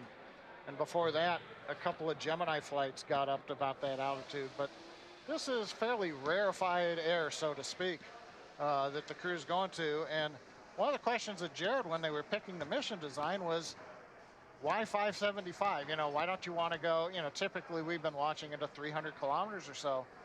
But one of the purposes of this is to inspire. And you go a step beyond what we have done before. And so Inspiration4, the 4th flight with people out of the U.S., or as Chris said, 39A, that's where Americans leave to go to space. And here they are today. And of course, Inspiration4 representing the 4 crew members who are on board this mission. Yeah, you make a good point with the fact that Jared wanted to inspire, and he's doing that in another way as well. You know, if you're watching on YouTube, you might notice that there is a donation button for St. Jude Children's Hospital. We are fundraising money for research and cures for childhood cancer, pediatric cancer, which is very near and dear to this particular mission. The individual that's seated on the far right-hand side of your screen there, that's Hayley Arceneaux. She is 29, and she actually is a pediatric cancer survivor. She had bone cancer when she was about 10 years old and had a surgery to remove it, and underwent very intense treatment.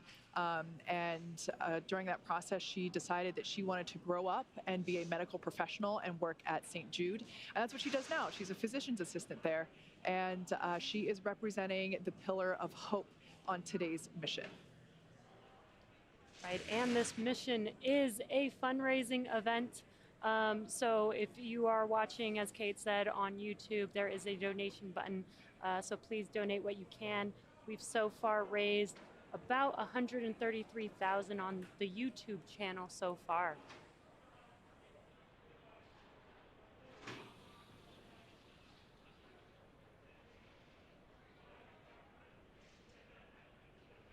So if you've just recently joined us, on the right-hand side of your screen there is the Inspiration4 crew. They are in their seats. The seats have been rotated back to launch position. They have undergone comms and leak checks.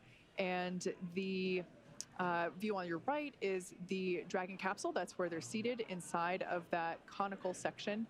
And we are awaiting a liftoff here in 1 hour and 53 minutes.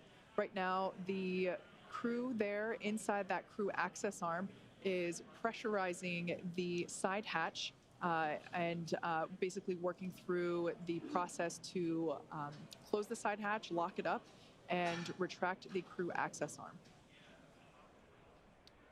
Right now, we're just inside T-minus 1 hour, 53 minutes. Major activity coming up here as we are working the closing of the side hatch and then the leak check. Roughly about the same time, we ought to hear another series of communications checks. Earlier, we heard 3 comm checks from the crew down through the umbilical, which is the electrical line that connects the ground to the spacecraft. Then they also did a comm check over radio frequency to our ground stations there at Cape Canaveral. And then we also did a communications check through NASA's tracking and data relay satellites that are up in geosynchronous orbit, which we'll use during the mission. But one last group still to talk to is the SpaceX Falcon 9 launch team. So right now we've got hatch closed. You can see everybody peering at it, making sure the seams look good. And then we'll wait to start a clock and see that the hatch closure is good. And at the same time, listen to the crew eventually talk to Falcon 9 launch team. As we go past liftoff, you will hear call-outs. Falcon 9 avionics, guidance navigation and control engineer, propulsion engineer will be reading out status, and that'll be actually going from the firing room 4 up to the crew to let them know that things are looking good. So we're going to do a comm check to make sure all of those engineers can also talk to the crew and that each other can hear. Meanwhile, as we wait for comm checks and confirmations that the side hatch closure is checked out, successful, in the area we've got Falcon 9 team is clearing the flight hazard and the flight caution area, T-minus 2 hours. These are larger areas around the Complex 39A. So roadblocks are down. Dragon SpaceX, we are commencing health checks for the launch escape system. Expect a momentary flight computer change, followed by a transition back to pad hatch closed. And copy that, SpaceX, standing by. Yeah, we're going to do a quick check here that's planned on Dragon. This just changes what we call a command sequence on Dragon. They're not actually opening the side hatch and then going back to close it. That just changes states in their displays. But as I mentioned, we are clearing hazard and caution areas. No indications of any issues right now. We'll wrap that up in another half an hour or so. Falcon 9's looking good right now. Dragon obviously looking good. And the weather continues to cooperate. What we all like to talk about, but you can't do anything about it. With that, Andy, how are things looking on your end? Yeah, our crew today, Jared, Sian, Hayley, and Chris have been training for this journey pretty much ever since the announcement that they had all been selected as crewmates for the Inspiration4 mission back in March. What's super cool is that they're going through the same Dragon training as our NASA astronauts. And to prepare the Inspiration4 crew for their mission, our teams at SpaceX have spent the last several months teaching the crew about orbital mechanics, how to live in space, and even running simulations of what a full mission could look like while seated inside of Dragon. The Inspiration4 crew has completed numerous simulations, including a 30-hour and 12-hour end-to-end simulation in our Dragon trainer. They trained not only at SpaceX, but they also did some centrifuge training. They flew fighter jets, and there's a photo from their fighter jet experience. Yeah, I love the name that Hayley got, the G Monster, because she pulled 8 Gs in the fighter jet, and she wanted it. Right. She's an absolute adventurer. I love it. Yeah, that looked super exciting. They also completed a 0G flight, which simulated microgravity for a very short period of time, but there's a photo of them flying high there. They all look like they're superheroes. Right. Love it. They also climbed Mount Rainier in Washington together, which was a tough hike, 10-hour hike up the mountainside. But it looks like from that photo, they're almost enjoying themselves. Yes. I believe it was a pretty strenuous hike up, and they also camped up there for several days at a ridge on Mount Rainier. And then they even signed a Falcon 9 booster, which is their booster that is currently on the pad. And you can see them standing in front of the booster with their signatures there. Tradition started by the Crew 2 members that they are following in their footsteps with this. It's pretty incredible to see them.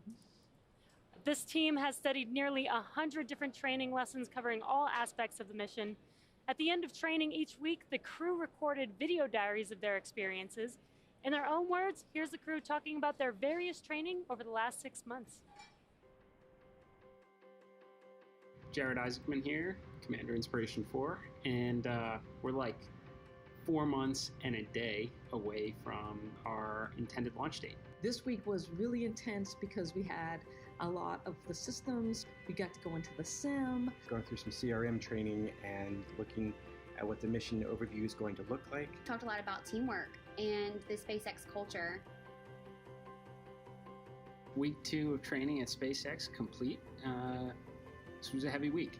I just completed another week at SpaceX, and it was intense. A lot of good building blocks. So you start in the beginning of the week with smaller things like losing comms to, okay, some circumstances are not so good, and then some get really bad where you have to plan an emergency deorbit, which we initiate ourselves in that. But man, challenging. I didn't realize how much upper body strength I need, so I need to hit the gym the next couple of months and build up some more muscles. Today was my favorite day of training because today was the medical training day. Learn some more about some of the medical experiments we're going to be working with and helping to advance what we know about humans in spaceflight. We've all contributed all sorts of fluids now to the greater scientific cause. But the best part is we all got in our spacesuits together. We got to wear spacesuits, strap into the simulator, and feel like we were actually going to space. Hello again, Chris here, and it's August 2nd, 2021, 44 days from our launch here in September. Everything keeps going to plan, and it's been an incredible week last week, working with SpaceX teams down at Kennedy Space Center, and then back here in Hawthorne this week for some sims. This spacesuit that I got fitted for about 7 months ago, I actually get to see and try on and do a bunch of maneuvers in to make sure that it's comfortable and that I can move. And I am just so excited for this because, I mean, this is the spacesuit I'm gonna wear leaving the planet. I'm just so honored and thankful and grateful to be a part of this historic mission and a part of the SpaceX team. Y'all are working so hard to get to Mars and beyond. We want to provide great data, and we're really excited to be part of this.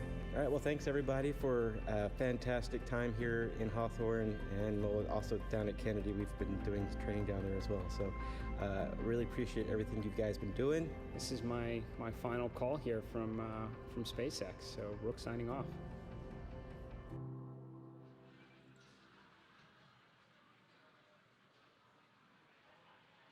Please begin the comm check with the crew.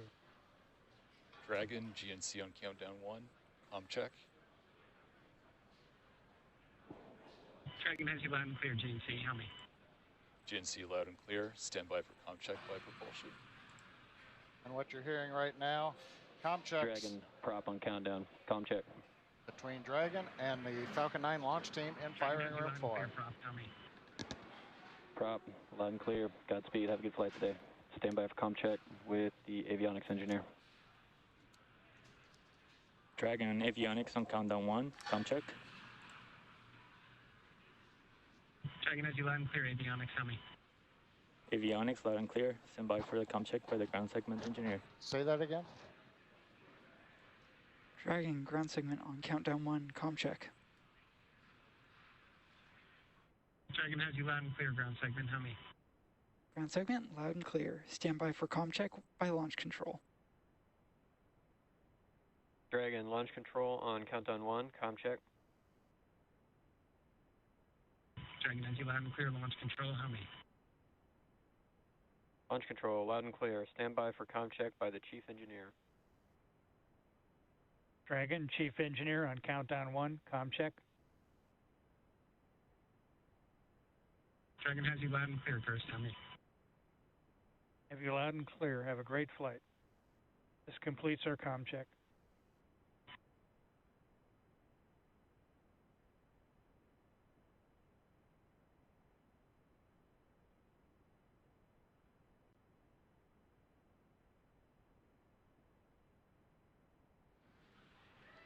Just inside T-minus 1 hour and 43 minutes.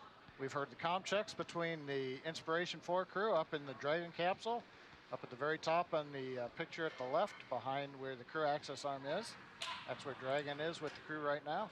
They're talking to the Falcon 9 launch team located in firing room 4, just a few miles just west of the launch pad.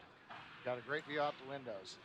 Earlier we saw a picture of the crew signing their names on the booster that has flown to space a couple of times, and that's an example of reusability of the Falcon 9. And we've talked reusability several times in the webcast, and our boss Elon Musk, he's made it clear for years and years, the holy grail of space travel, what opens up space for humanity to become a spacefaring civilization, is reusability. Without it, spaceflight is just not affordable. And I think, as we mentioned earlier, if you threw the airplane away after every flight, no one would be flying anywhere. So each step in SpaceX's history has been focusing on incorporating reusability step by step into our designs. First with Falcon 1, people may not remember, we did want to try to get the Falcon 1 first stages back so that we could look at them, not fly them again. We rolled that into Falcon 9, into Dragon, and now as we're going forward, even Starship program where everything there is reusable. So that's the holy grail. We've been attacking it a piece at a time. We're almost there in today's flight. We're reflying both Dragon and the Falcon 9 first stage. Yeah, the Inspiration4 mission will launch today on SpaceX's proven and reliable Falcon 9 rocket, as John just mentioned. The booster that's flying today previously supported the GPS 3.4 mission for our Space Force customer in November 2020, as well as the GPS 3.5 launch in June of earlier this year. To date, SpaceX's Falcon 9 rocket has completed 138 total launches, with over half of those on reflown rockets. As for the Dragon spacecraft flying today, as I've mentioned before, it previously flew on the NASA Crew 1 mission in November of 2020. And overall, Dragon spacecrafts have completed 27 missions, including 25 visits to the International Space Station, 10 of those visits on reflown Dragons. So reusability, Dragon SpaceX, we have a good side hatch leak check. And copy that, SpaceX. Good side hatch leak check. All right, that is great news. That was just confirmation that the leak check that they performed on the side hatch, everything is good. So that side hatch will remain closed until those 4 individuals splash down back on Earth in 3 days after orbiting for that duration. Yeah, it is important, again, that we do perform that leak check, because we want to make sure that in the vacuum of space, the habitat inside of the capsule can withstand that pressure and make sure that again, the environment that the astronauts are in are hospitable. So that is, again, great news that we are continuing to march towards T0 on time. Everything seems to be going great so far. Kate, I do want to talk more about reusability. It is astounding that over half of our rockets are flown on reflown missions. I think one of the things is to refly rockets, you got to land them. And that, honestly, is my personal favorite. Seeing the booster come back, landing on land, landing on the drone ship, it is quite a feat. And for those that have seen the webcast, you can see the rocket on screen right now. It doesn't quite do it justice. These are massive, massive vehicles. Yeah, they really are. That's a great point. And something that I think kind of plays with our perception of the scale of things, especially is when we see the rockets landing on the drone ships out in the ocean, because the ocean is big, right? This drone ship looks small, but realistically, the drone ship is the size of a football field. And one of my absolute favorite memories that I've had in the 7 years that I've been at SpaceX, I actually was hosting the webcast when we successfully landed on the drone ship for the first time. So for anybody that might remember those days, there were a few unsuccessful landings on the drone ship where we learned a lot and eventually led to the first successful one. And that moment is seared in my memory, and the crowd just went absolutely wild. I mean, we've had a few events where the crowd has gone absolutely wild in this building for the historic moments that we made, but that one in particular with the drone ship landing for the first time is one of my top 3 favorite memories. Yeah, that is pretty incredible, and it's what's gotten us here today. With the Falcon and Dragon system, we've proven you can build a reliable, reusable launch system for a fraction of historical cost. Our next step is to scale that up, basically build the same kind of system, but capable of taking a lot more people to the moon, Mars, and beyond. And that is what we're doing at our Starbase location in Texas with Starship. Yeah, it's a super exciting area down there. Starship is a fully reusable transportation system designed to carry both crew and cargo to Earth orbit, the moon, Mars, and beyond. You can see it there on your photo. That was the first time that we stacked the Starship booster with the Starship flight vehicle and the grid fins that you see there. I can't possibly describe the scale. You know, we were just talking about, right, drone ship landings. Oh, everything seems so small. I mean, just multiply that feeling times 100 when you envision Starship. The first time I saw it with my own eyes, I wept with joy.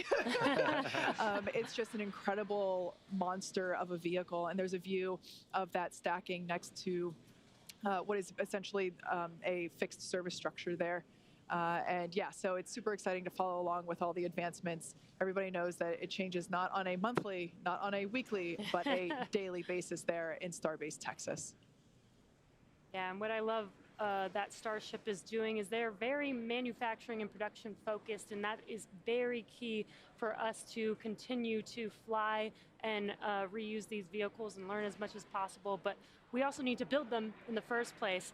And the faster that we can build, the more that we can learn about designing it for manufacturability, designing it for that reusability. And again, we've done so much of that with Falcon and Dragon, and now taking that to Starship and using all that knowledge and improving, just constantly improving our manufacturing and production of these vehicles. Absolutely. There's the innovation there, regardless of success or failure. It is constant because we're learning just every second that we continue to build down there.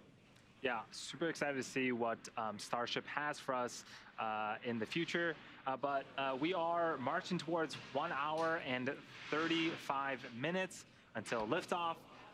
Let's talk a little bit more about the mission today. So the crew is not going to the International Space Station. They will be lifting off from pad 39A, spending about 3 days in orbit at a flight apogee of 575 kilometers. Here is an animation of where the crew will be at altitude-wise. They're going to be higher than the International Space Station, higher than the Hubble telescope, and honestly higher than any humans other than those that went to the moon. Yeah, and you see that it's a little bit further out than the International Space Station. It will take a couple burns, about 45 minutes apart, for us to raise to that cruising orbit. And just something unique to that, if you followed along with our crew missions, there are multiple transfer burns that get us to the International Space Station. It's extremely precise maneuvering that needs to happen in order to dock with the International Space Station. As a reminder, these vehicles are going at 17,500 miles per hour. We don't need to do that for this mission. So we just need a couple burns to get us to that very far out orbit of 575 kilometers. One thing we ought to alert folks is they watch the ascent and we see the second stage. We typically put up the velocity and the altitude of each of the vehicles. The Falcon 9 will put Dragon into the low Earth orbit about 190 kilometers by 575. So they don't go into the final orbit right away. Jesse, as you just said, we're going to very quickly after we get into orbit, I think before they take suits off or anything, we'll do burns of the Draco engines, the smaller ones, to lift that orbit a couple of steps to 575. So if you're watching in the webcast and you go, wow, the Dragon just separated, why isn't it showing 575 kilometers? That's because we've got 2 more burns that we've still got to go through. Incredible shot there of pad 39A at Kennedy Space Center. And like Andy mentioned before, this is going to 575 kilometers. This is the furthest that humans will have traveled away from planet Earth since the end of the Apollo program in 1972. So we are continuing to march toward T0, and it's safe to say that the energy is growing. It's becoming more and more real. I mean, with a blue sky like that, how can it not be real that, we're going to space today, hopefully. So proceeding towards the 1.5 hour mark here away from liftoff. Yep. As Kate mentioned, 1.5 hours, a little bit more to go. In that view you see on your screens, the sun slowly beginning to set over Florida. Blue skies, wispy clouds. The weather continues to look good. Again, 90% probability of good weather, although for some reason they always like to report the probability of violation as 10%. So we look at the flip side and say 90% good weather. We will continue to watch as we get close in the next 90 minutes to T0 and the sun sets. Looking at ground level winds, and we're looking to see if there might be a pop-up thunder shower somewhere that creates what they call anvil clouds. That's something you don't want to fly the spacecraft through. The other thing that we've got is, I mentioned earlier, we are releasing balloons. The range is releasing balloons that allow us to measure wind speed and wind shear in the upper altitudes. Right now, the balloon data coming back shows upper altitude looks well behaved. So the weather, both here and around the world for the next few days, continuing to look good. Yeah, John, you're mentioning this weather. And this is a very unique mission. Again, we're not going to the International Space Station, so we do have to make sure that weather is good on liftoff and returning back home. So the procedure for picking the launch window is actually a little bit different. We reserved a couple of days, a couple of 24-hour days for the mission, but had to wait until L-5 or 5 days before the first launch day that was selected to narrow it down to 12 hours. And then after that, we waited until L-3 to select the 5-hour launch window that we have today. And then we have 4 opportunities in each of those launch windows about an hour apart to lift off. So it's a very unique case. So we really just knew just 3 days ago what the T0 in the launch window would be. Yeah, and one point to make, we may hear it from the crew. There are 4 launch opportunities in the 5-hour window that we're getting ready to come into here in 90 minutes. Right now, we're also listening in for a quickie launch escape system check that the Dragon team's supposed to do at about T-minus 90 minutes. While we're waiting for that, you may hear the term T01.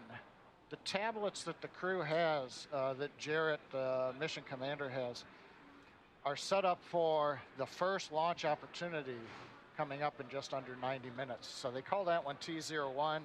The next one, about 102 minutes after that, is T02, then T03, and T04. But right now, everything continues to look good for T01 at 8:02 and 56 seconds p.m. Eastern Daylight Saving Time.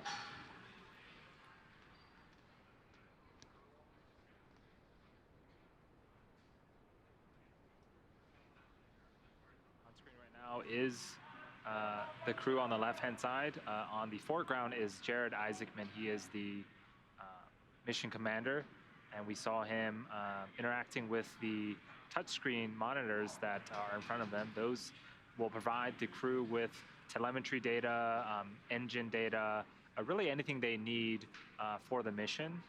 And now that the seats have been reclined upwards, they have access to those screens now.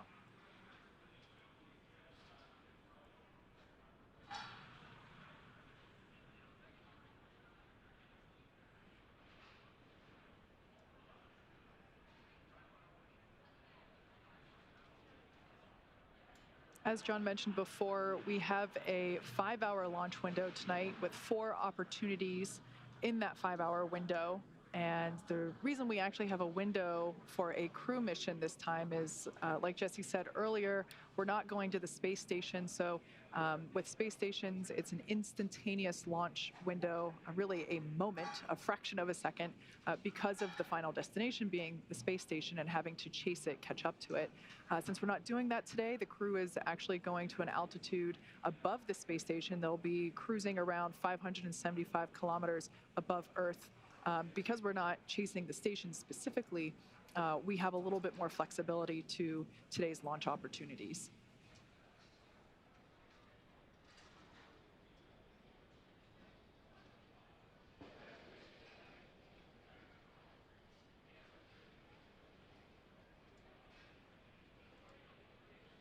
You're just now joining us. What you are seeing on your screen is the first all-civilian crew, Inspiration4. They're all strapped into their seats inside of Dragon Resilience, preparing for T0 shortly here. We're just at T-minus 1 hour and 27 minutes.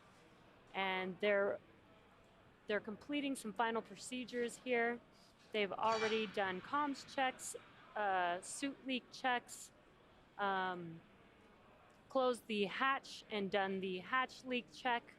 So the closeout team has exited the, or will be, they're preparing to finish their procedures there, and will be exiting the crew arm in roughly 26 minutes or so.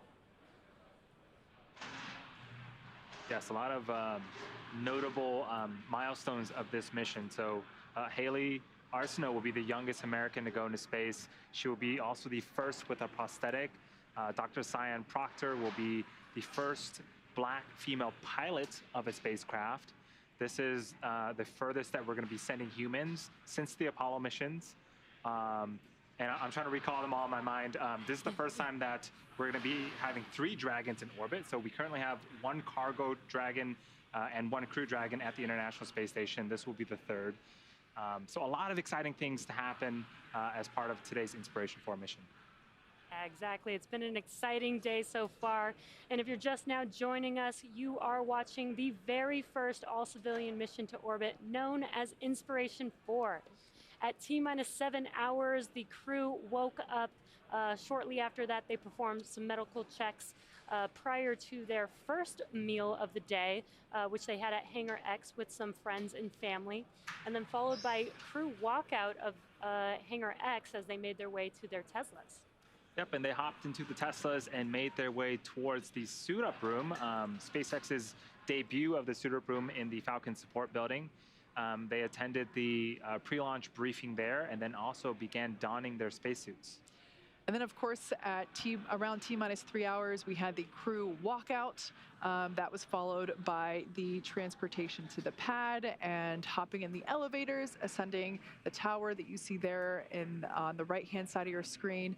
Made one last phone call to their friends and family before, heading down to the White Room, which is the area that they get to sign their names prior to hopping in. Yep, and then the crew got inside the Dragon capsule, a process also known as ingress.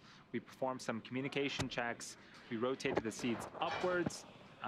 And then before hatch closeout, we performed suit leak checkouts, as well as final interior inspections of any type of debris inside of the Dragon capsule. And then we saw the closure of the side hatch. They performed the leak check on that side hatch. We got good news there. Everything was good. And at this point, we are awaiting the LES checks, which once those are complete, we'll get the okay for the closeout crew to leave the White Room. Then we get inside T-minus 1 hour. Things get, that's where it finally starts to pick up. We'll be having the various teams poll themselves. The Dragon team's mission director checking out. Chief engineer is going to be doing polls. The launch director does poll. The closeout team gets clear of the blast danger area at T-minus 50 minutes. And then the biggies, the dynamic event, so to speak, 45 minutes, we do the prop load go for prop and for launch. We'll then retract the crew access arm. So the arm that you see on the right-hand side that's up against Dragon right now, even with the hatch closed, that'll retract away. It takes a couple of minutes. Once that's out of the way, the crew's going to arm the launch escape system. Getting exciting already. Propellant load will begin at T-minus 35 minutes, as is traditional for Falcon 9, and then we will count down for an on-time launch at 8:02:56 p.m. Eastern Daylight Savings Time. Now, one thing, we're going to a 575-kilometer altitude orbit today. Dragon will take itself up there after the Falcon 9 drops it off. And I was looking on my maps, and from here to the Golden Gate Bridge, Hawthorne, California, where we're seeing the Golden Gate Bridge, is 573 kilometers. So if you drove from here to the Golden Gate Bridge, take us about the same amount of time as when crew woke up at T-minus 8 hours or so. You could get there and do the same distance. The only difference is, well, I may be doing the speed limit all the way to the Golden Gate Bridge. You'll never get to space trying to drive your car vertically upwards. It takes a lot more energy over a short period of time. And that's one thing that makes, as we like to say, launch is hard or space is hard. You've got to essentially take, as Kate mentioned earlier, that 1 million pounds of propellant and find a way to burn it in 10 minutes so you can get your velocity up to 17,500 miles an hour, about 7.5 kilometers per second, and that'll finally get Falcon 9's second stage and the Dragon into orbit. Now, there's one thing I do want to mention.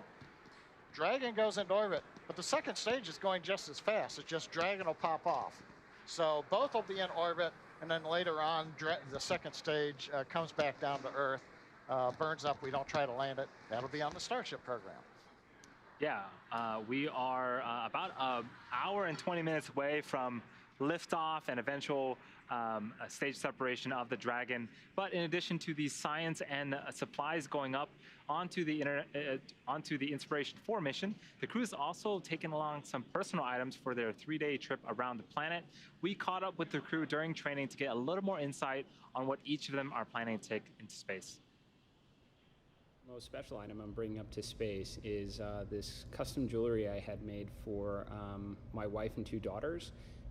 It's a dragon pendant, if you will, and so it'll be going in my satchel on suit up day, and I'm gonna fly it in space for them. I think we all now have like a really close connection with dragons, and this seemed really appropriate, something hopefully my family will want to pass along for generations to come. What I have here today are a couple of things that my mother-in-law has asked me to take up into space for her, and some of the connections to these items are just kind of special. So what I have here are 2 pins. They're both orders of the Eastern Star. I mean, if you can take a look at that and see those, but that's that one, and then there's a smaller one here, and this guy here. But these belonged not to her, but to her great-grandmother.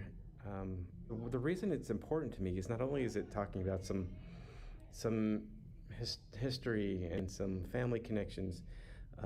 My grandfather on my mom's side was a Mason, and my grandmother was also an order member of the Eastern Star, and they were 2 of the coolest people I think I knew.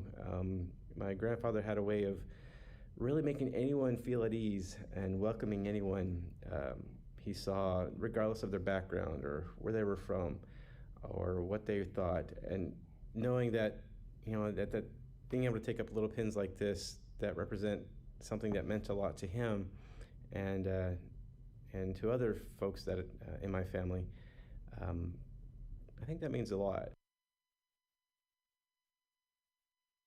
I'm very happy to report that I have turned in all of my payload.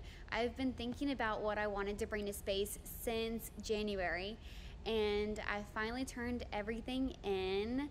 And one thing that I'm really excited about that I'm bringing to space is this old picture of me. This is when I was 10 years old and going through bone cancer treatment.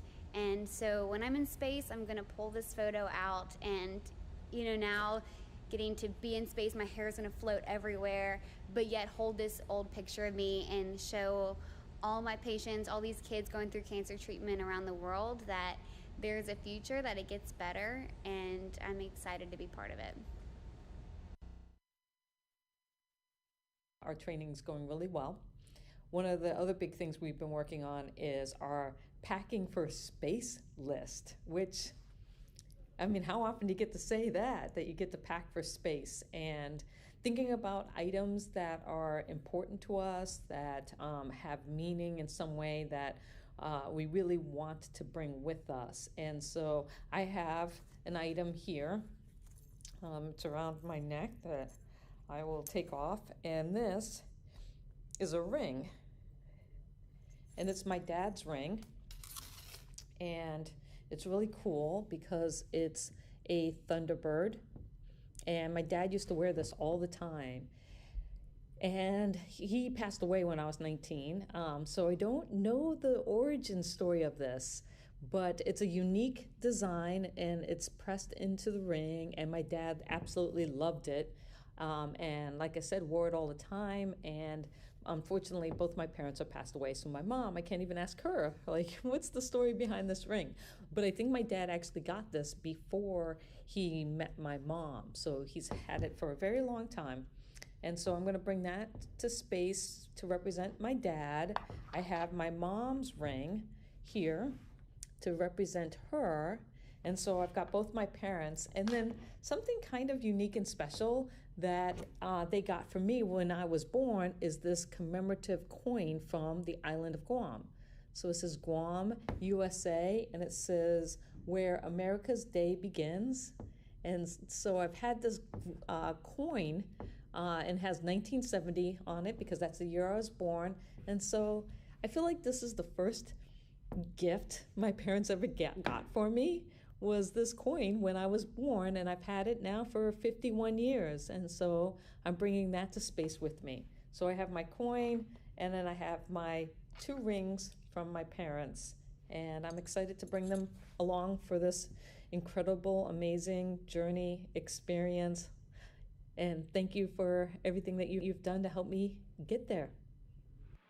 Love seeing how they've all selected things to take with them. You know, in space, weight is everything. So while they probably wanted to take as much as they could, there are limitations, but it seemed like the common theme was family. Personally, I think my favorite thing is the photo of Hayley that she's taking. Like she said, she underwent treatment for bone cancer when she was 10, and she's taking up a photo. And of course, she's going to have a photo of herself floating there with hair. And I just love that she's going to have the opportunity to show the patients that she treats at St. Jude that it gets better, and that they can grow up and be an astronaut one day too. Yeah, I think Jared's memento of a dragon is par for the course today, as they are all seated in Dragon. So I think that him and his family are going to have tons of memories to come, and be able to share that for generations to come too. Yeah, I love that they get to take a little bit of something with them. As we've been talking throughout this whole mission, it seems so personal. You know, they get personalized suits. And now they get to bring something with them, some memorabilia for themselves, which I think is really important for a mission like this. So in addition to the space science, in addition to the science supplies and personal items, the Inspiration4 crew is also taking up a number of items that will be auctioned off to help raise money for St. Jude Children's Research Hospital. This includes an original Kings of Leon NFT that was created using live show visuals and a live recording of the band's new single, Time in Disguise, recorded during their hometown show in Nashville just a few weeks ago. The NFT was loaded onto an iPhone 12 and will be played by one of the Inspiration4 crew members while in space. And there's going to be a bunch of other cool stuff going up that will be auctioned off as well. Yeah, there's quite a list of things that are heading up.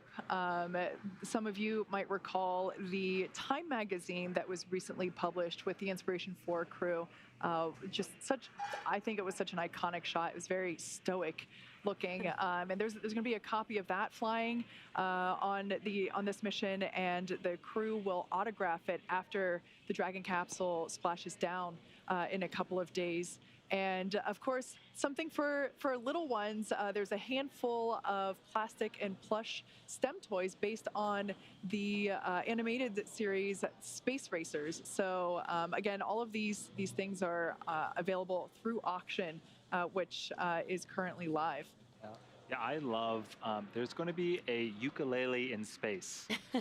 Chris is going to be playing a ukulele, and then it's going to come back and be up for auction again, all for a great cause. So I'm so excited to, one, hear him play, and two, see a ukulele in space.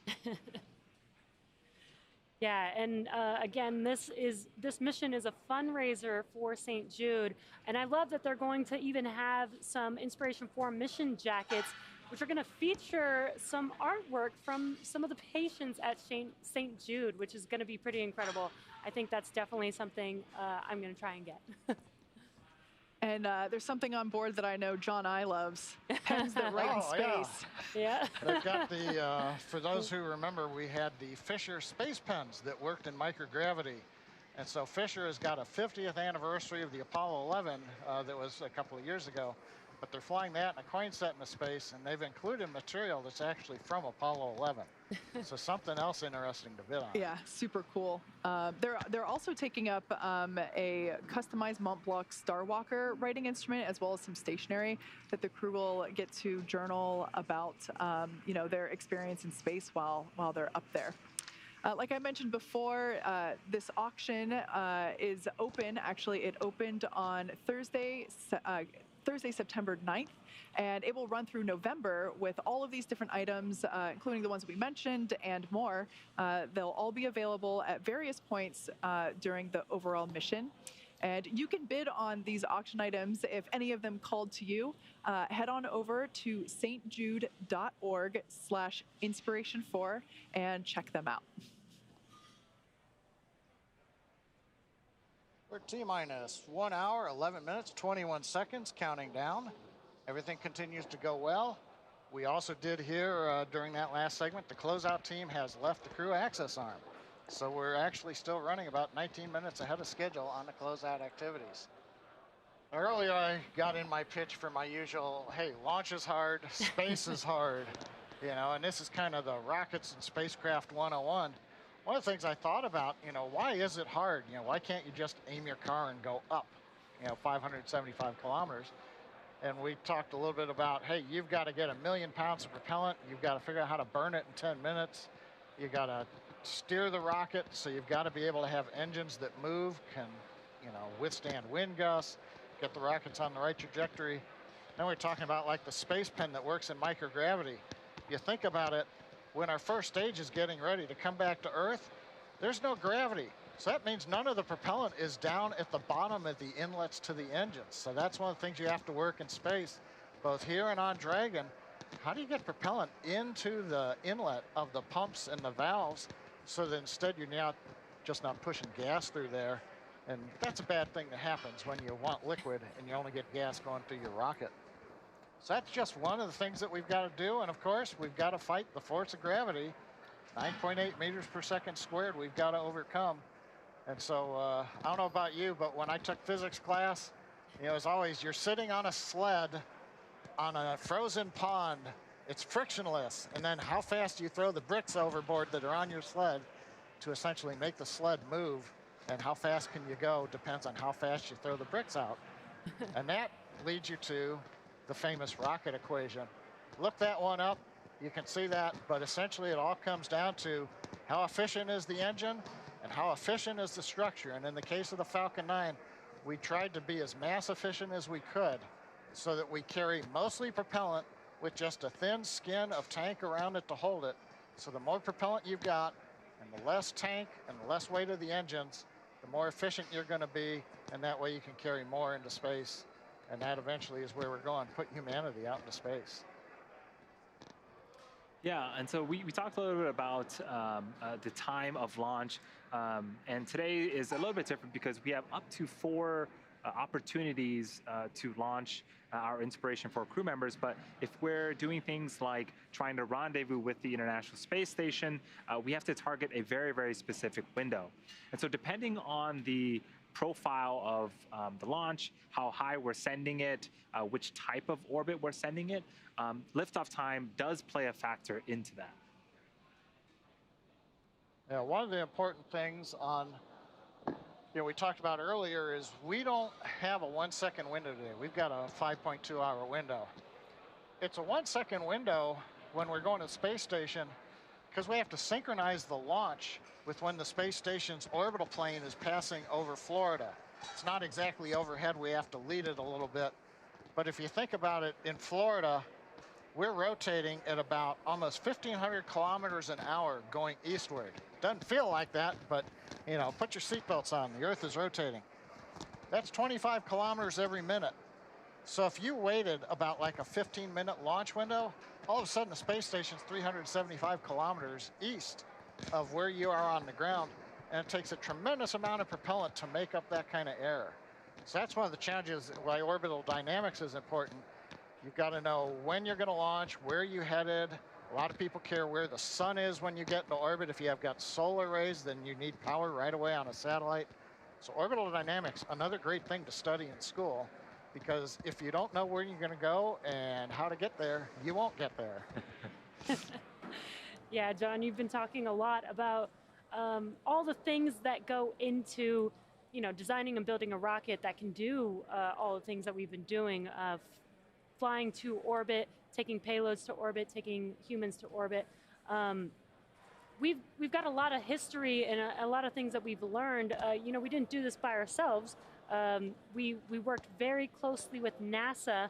And we've learned so much from them. We wouldn't be here today without the support of NASA and the knowledge that they have. Can you talk a little bit about, things like the particular things that NASA has brought to the team? Yeah, that NASA partnership goes way back. I joined SpaceX 2006, right when we were competing for what was called the COTS Space Act Agreement, the Commercial Orbital Transportation Service, where NASA said, hey, we can't pay companies to develop systems from scratch, but we can give you essentially some seed money. So they had a competition. SpaceX was one of the winners. Elon put a lot of his money in, but working with NASA on the early Falcon 9 and the Dragon, we learned things like, what are some of the best practices? A lot of our engineers would pull off of the NASA tech library, how do you do hold down systems or quick disconnect systems? What's worked in the past? So we essentially got to leverage that, all those lessons learned from decades by NASA. And then we learned things like, okay, we're gonna send cargo to the space station. What does it mean to physically touch the space station? What are the requirements? Then how do you verify them to NASA? It's like somebody wants to bring a big truck into your garage and you know that your garage door is only so high. You're not just gonna let them drive in, you're gonna go measure that before it happens. Yeah. So we went from that, we took astronauts to the space station. Each step of the way, NASA's been helping us understand what it means to get into space, what are some of those requirements that we've leveraged to do human spaceflight that you see here today. Yeah, it is super exciting. Again, we've been learning a lot from NASA throughout the years. Kate has a very special guest interview. Kate, I'll throw it to you. Thanks, Andy. Joining us now from Cape Canaveral is none other than Charlie Bolden, former NASA astronaut and administrator. Welcome. Kate, it's great to be with you, and I was enjoying listening to the story, and I think you all are being somewhat modest. We learned quite a bit from SpaceX as we began to partner also. Thank you so much for that. Now, Charlie, like I mentioned, you were a NASA astronaut that then became the NASA administrator, and that happened at a pivotal time both in the history of NASA and commercial space. Were either one of those roles something that you dreamed of doing as a kid?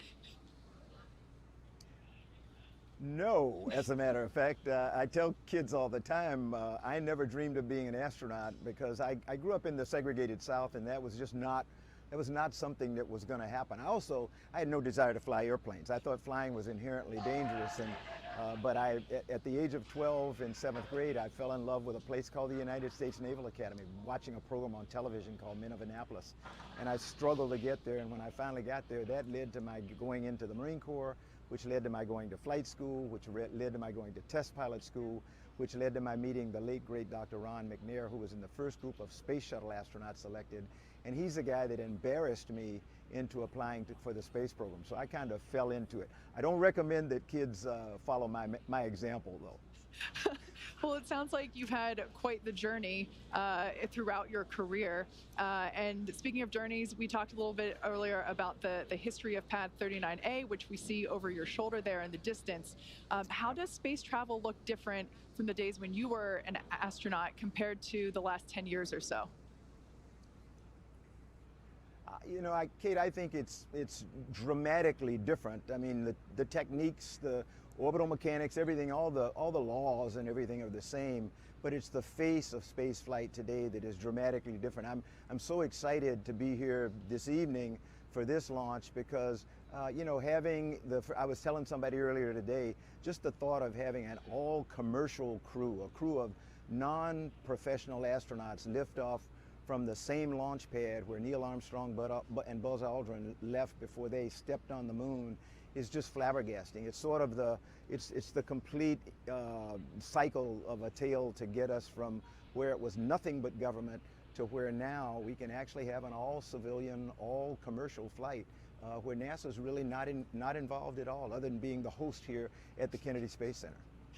And we're so thankful that you guys are able to host us. Now, if SpaceX were hosting you on today's mission, imagine if you were part of the Inspiration4 crew, what 2 or 3 personal items would you want to take with you? You know, I love listening to each of the crew members talk about what they took, and on each of my flights, my very first flight, as a matter of fact, since I didn't know whether there would be any more, I took a ring that had belonged to my mother. I actually wore a pearl cross that she had worn since she was a child because it meant a lot to her.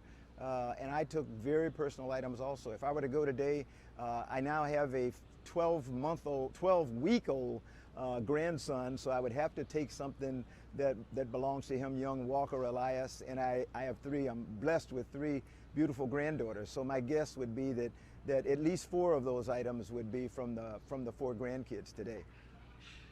You mentioned your grandkids. How do you imagine that the future of spaceflight might look whenever they are adults and possibly growing up to become astronauts themselves? Oh.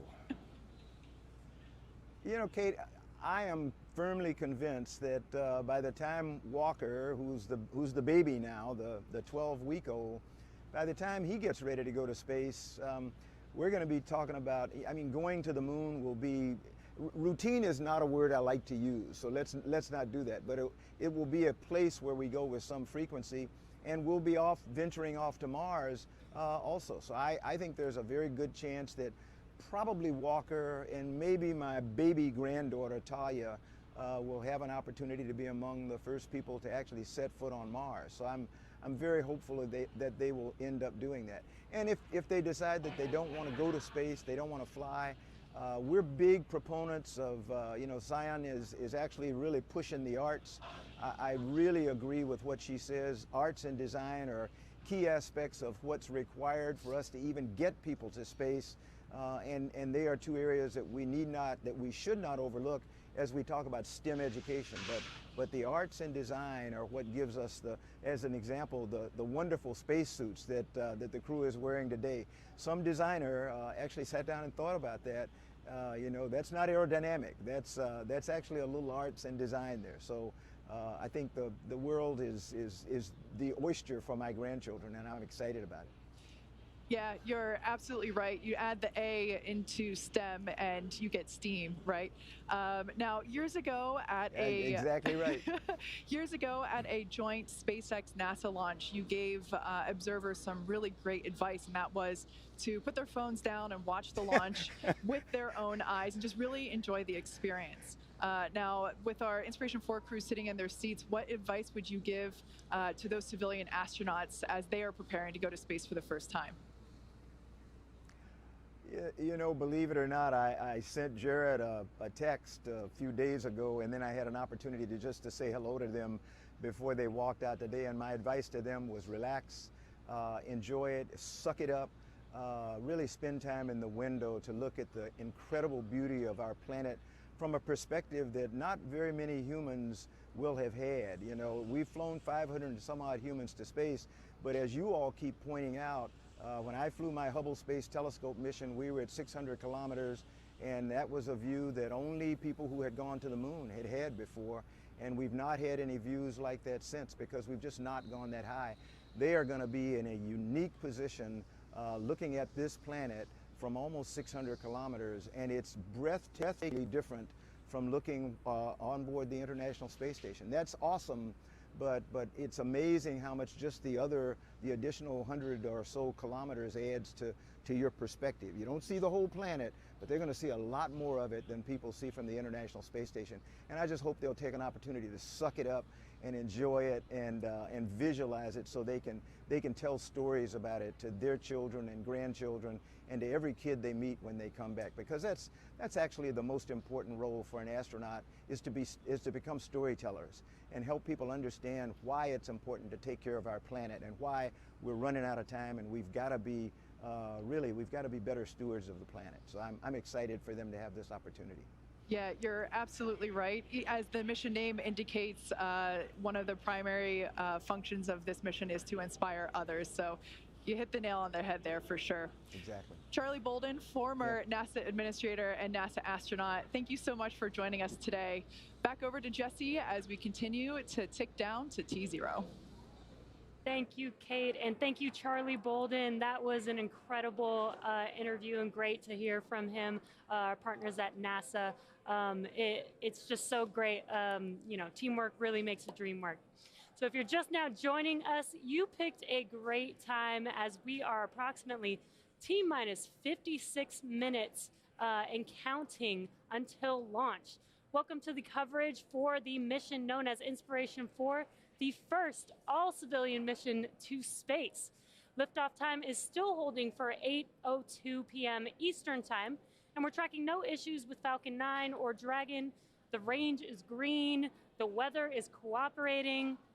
Over the last 3 hours, Jared Isaacman, Dr. Sian Proctor, Hayley Arceneaux, and Chris Sembroski donned their SpaceX spacesuits, in our brand new SpaceX suit-up room, and were then transported to the pad where our crew entered the SpaceX Dragon spacecraft, which you've been seeing live on your screen the past few hours.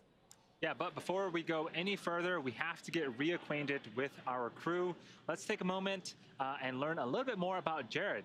He is a 38-year-old Inspiration4 commander. He is the founder and chief executive officer of Shift4 Payments, a father and husband, and has set multiple world records as a pilot. When he was younger, Jared flew in over 100 air shows and dedicated every performance flight to great causes, and today is no different. This mission is named Inspiration4 in recognition of the 4-person crew's mission to inspire support for St. Jude Children's Research Hospital.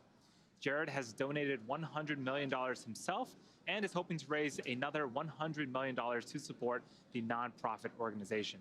This $200 million goal for St. Jude Children's Research Hospital would not be possible without Jared's dedication to a greater cause. Here's more about the New Jersey native and self-described aviation and aerospace fan. I grew up in New Jersey, and when I was a kid, I wanted to grow up and be a doctor. My older brother's a doctor. I watched like the show ER as a kid, and I thought that's pretty cool. I think, saving lives is a pretty important thing. But, life took me in a different direction. My interest in like aviation and aerospace goes back like since I was a kid. I mean, the first like computer I built, I was playing like Falcon 2.0 and then, upgraded to play Falcon 3.0. I went to like Aviation Challenge, which is part of Space Camp as a kid. I was a, observer of SpaceX from like, the outside looking in like a lot of people. And then, my opportunity to kind of see what the inside was like began in October of 2020 when the idea of Inspiration4 started to come about. A big part of what we're trying to achieve with Inspiration4 is to send, an inspiring message really to the world about what is certainly possible up there in space, but also what we can accomplish here on Earth as well, which is why, this massive fundraising effort for St. Jude Children's Research Hospital is such a big part of our mission. To me, having some balance where you're trying to tackle a problem of today so you can earn the right to keep making progress tomorrow is just a philosophy I've tried to live by for some time. The advice I would give my younger self, you can aim high, you can dream big, and even things that people would say is next to impossible, you can accomplish it. I totally believe like we all have, that fundamental obligation to leave the world a better place than we found it. I'm Jared Isaacman, and I'm the commander of Inspiration4. For this first all-civilian mission to orbit, Jared wanted his crewmates to represent the best of humanity, pillars he's identified as leadership, hope, generosity, and prosperity. As commander of the mission, Jared holds the seat of leadership. For the seat of hope, Jared went to St. Jude and was introduced to Hayley Arceneaux. Hayley is from Memphis, Tennessee, and serves as the medical officer of the Inspiration4 mission, overseeing medical care and experiments. When she was 10, she was diagnosed with bone cancer. St. Jude Children's Research Hospital helps her with groundbreaking treatment, including chemotherapy and limb-sparing surgery that resulted in replacing her femur bone with a prosthetic. Now she is currently a physician's assistant at St. Jude Children's Research Hospital, the same place that saved her life so many years ago. At 29 years old, she represents a couple of firsts for this mission that's already the first civilian mission to go into space. Hayley will be the youngest American to go into space and the first person to go into space with a prosthetic body part. Here's more on Hayley, who occupies the seat of hope on the Inspiration4 mission. I'm so excited to be going to space, and I'm just a regular person. I am so lucky that I got a phone call asking if I wanted to go to space. I'm from Louisiana. I was a super active, super outgoing kid, involved in everything, and I actually had just gotten my black belt in Taekwondo a couple days before I was diagnosed with cancer. I definitely am excited to represent those that aren't physically perfect. I want to bring this experience back and share with everyone I encounter, and just what this represents for the new age in space travel and who can be an astronaut. I've thought a lot about launch day. I've even had some dreams about launch day, and I still don't know what will be going through my mind. I know I'm gonna be incredibly excited. And of course, I have the window seat. Looking out the window and seeing Earth from space is going to be so incredible. Can't even put into words. What I'm absolutely most excited about is we're gonna call the St. Jude patients from space. And I'll get to video call these kids that I've gotten to treat, and these kids going through cancer treatment and getting to show them what life after cancer can look like. It's been incredible for me to watch how much this mission has already touched the kids at St. Jude and how much hope it's given them. I love this one little girl I talked to recently.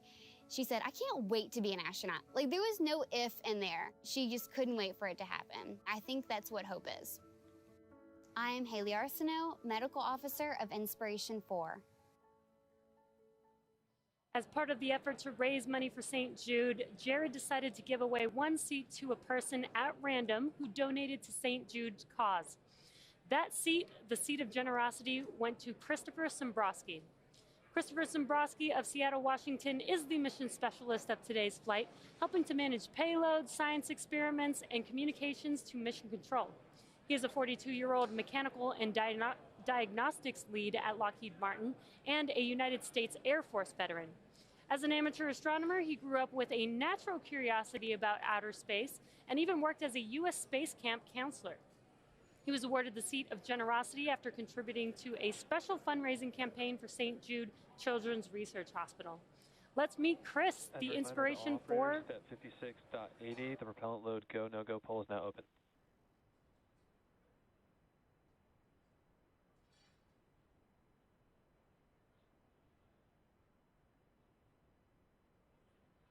Let's meet Chris, the Inspiration4 mission specialist.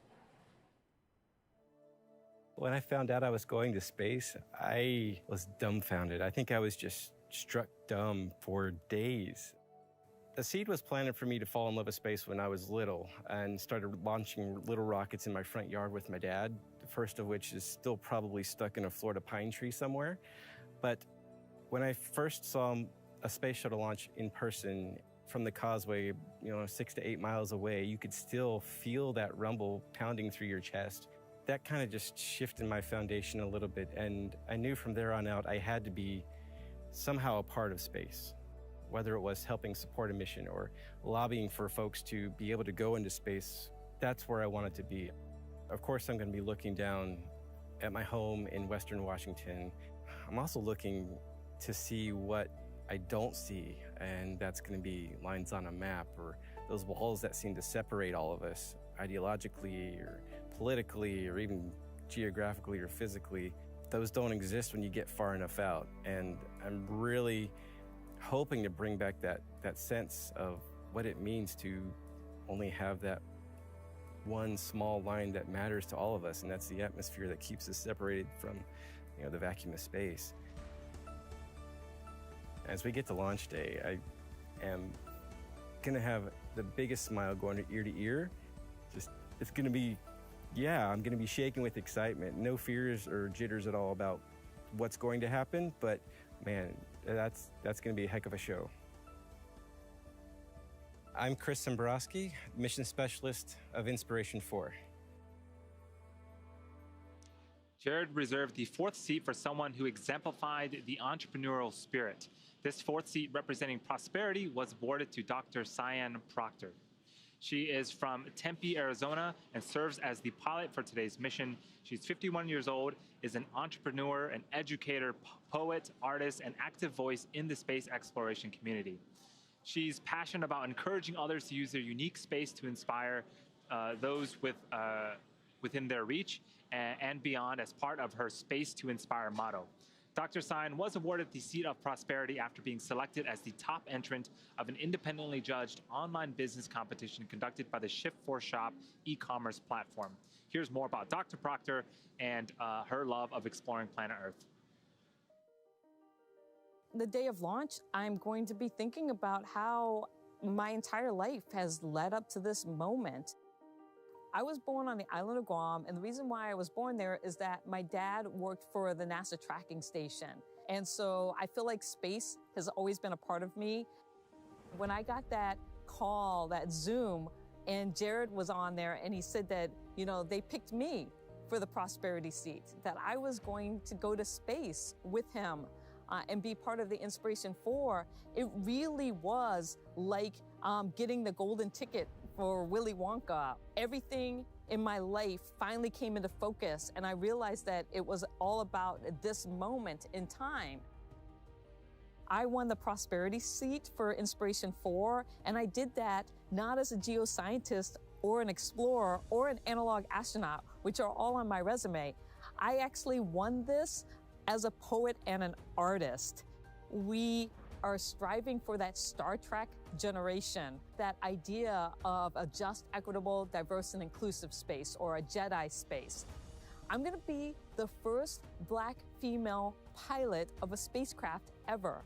And to me, that just blows me away. And I want to encourage the next generation to dream that this is possible. And a Jedi space, that's what that's about. I'm Dr. Sian Proctor, and I'm the mission pilot for Inspiration4. Coming up on T-minus 45 minutes, we're waiting for the launch director to give instructions to the team. All complete, and the team is ready for crew access arm, propellant load, and launch.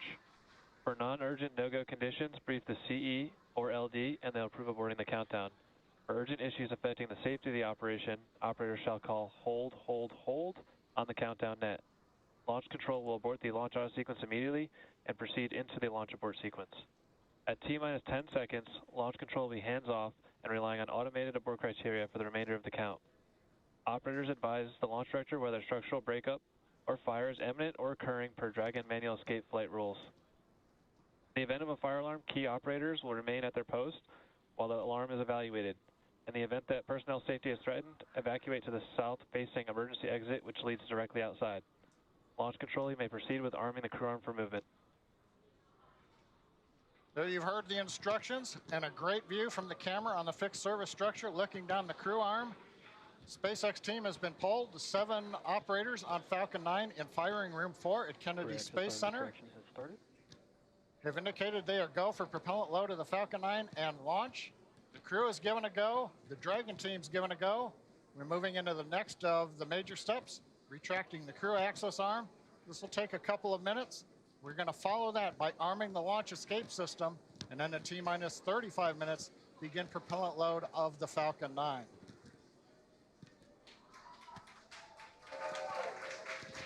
And sharing in the background here at Hawthorne, people watching the arm moving away as we get deeper into the countdown.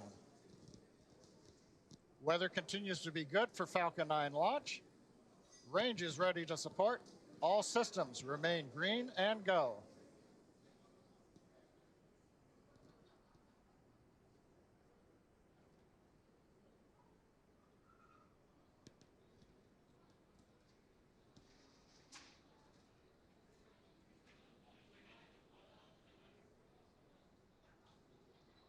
Arm continuing to move away.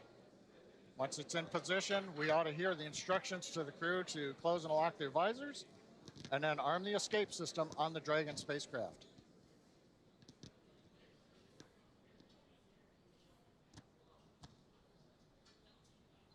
The countdown clock is continuing to tick, and we are now at T-minus 42 minutes from launch.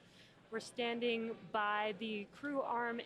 The crew access arm has retracted, and that is one of the last major visual milestones that we'll see in preparation for liftoff, and it's slowly moving back here, should conclude shortly. And shortly thereafter, once the crew arm has been retracted, we should hear the call out that the launch escape system is armed, and from there, we'll hear that Falcon 9 prop load has started. We saw our Inspiration4 crew members suit up about 3 hours ago in our brand new suit up room located in the Falcon support building. Crew access arm retraction complete. That is good news. The crew access arm has finished retracting away from the vehicle. So the team suited up at... SpaceX, you are go for section 7 of 4.100. Close visors and arm the launch escape system. And copy that, SpaceX. We're go for section 7 of 4.100. We're closing visors and arming LES.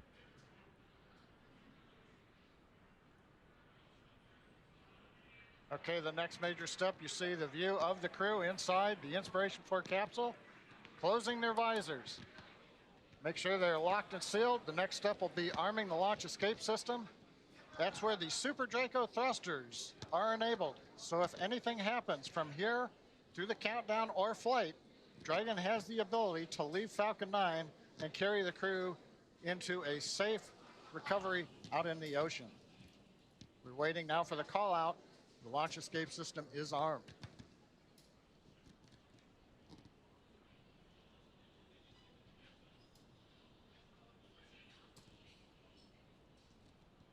Yeah, John, you mentioned the launch escape system, and launch escape system is verified armed.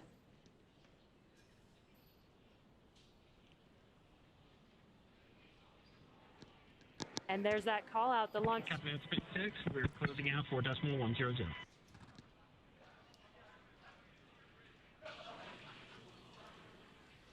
Copy that, Dragon. There's that call out. The launch escape system is now armed. And again, this is the first of its kind escape system to provide this escape capability all the way to orbit. You can hear the team here is getting really excited as we march towards T0. So the launch escape system, let's talk a little bit more about that. It utilizes the Super Draco engines that are installed into the Dragon capsule. There are 8 of them.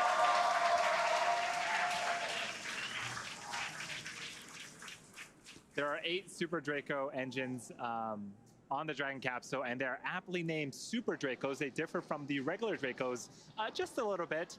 The Draco engines that are on the Dragon that help in in-orbit maneuvers, those produce about 90 pounds of force in the vacuum of space.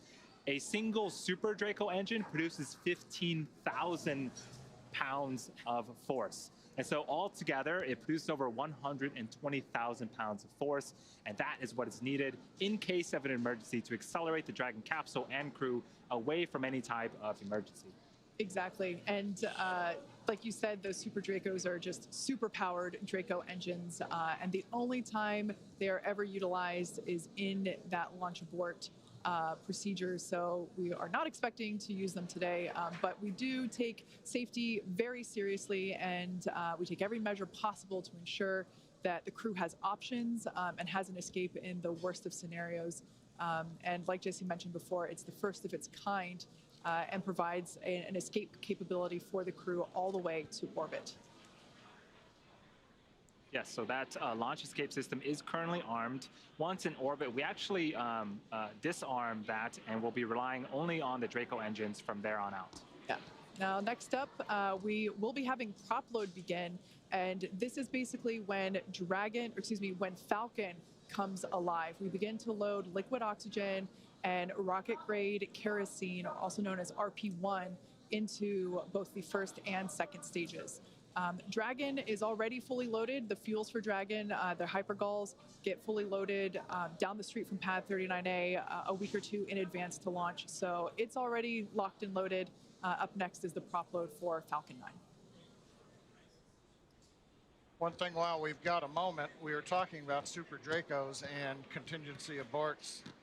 You will hear call-outs probably during the ascent, stage 1A, stage 2A, stage 1B. Propellant tanks will be venting for propellant load. That just means various points in time, if an escape was necessary, the Dragon flight computer is programmed to do different things. How long the engines will burn, how long it'll wait to coast to apogee, what it'll do to come back down when the parachutes are deployed. So when you hear those, it's usually the crew giving the call out and the ground echoing it. That just indicates we are moving farther and farther away from the launch pad. And so if a contingency arose, different sequences would be performed in the Dragon flight computer.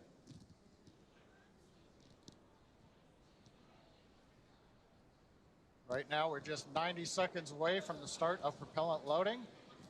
We're at T-minus 36 minutes, 26 seconds. Everything continues to look good. for Crew Dragon's 4th launch with people. Today, the first all-civil mission to low Earth orbit. Now we should hear a call out right at T-minus 35 minutes when propellant load begins. Propellant loading will start on the first stage with liquid oxygen and RP1 kerosene fuel. We'll also begin loading kerosene fuel on the second stage. And it'll take us a little bit deeper into the countdown before we put liquid oxygen onto the second stage. And everything wraps up inside the last 10 minutes with the very last propellant finishing up at just T-minus 2 minutes. So there on your screen is the Falcon 9 rocket at pad 39A, and at the very top is the Crew Dragon capsule where the Inspiration4 crew awaits liftoff in just about 35 minutes. Again, if you're just joining us, this is the first all-civilian mission to orbit, aka these are non-professional astronauts. They're people like you and me that are they're going to be going up to 575 kilometers, and they're going to be orbiting Earth there at that altitude for 3 whole days. So you can hear the voices in the background here that are getting a little louder. The excitement in the building here at SpaceX headquarters is certainly growing. Propellant load has started. Especially with that call right there.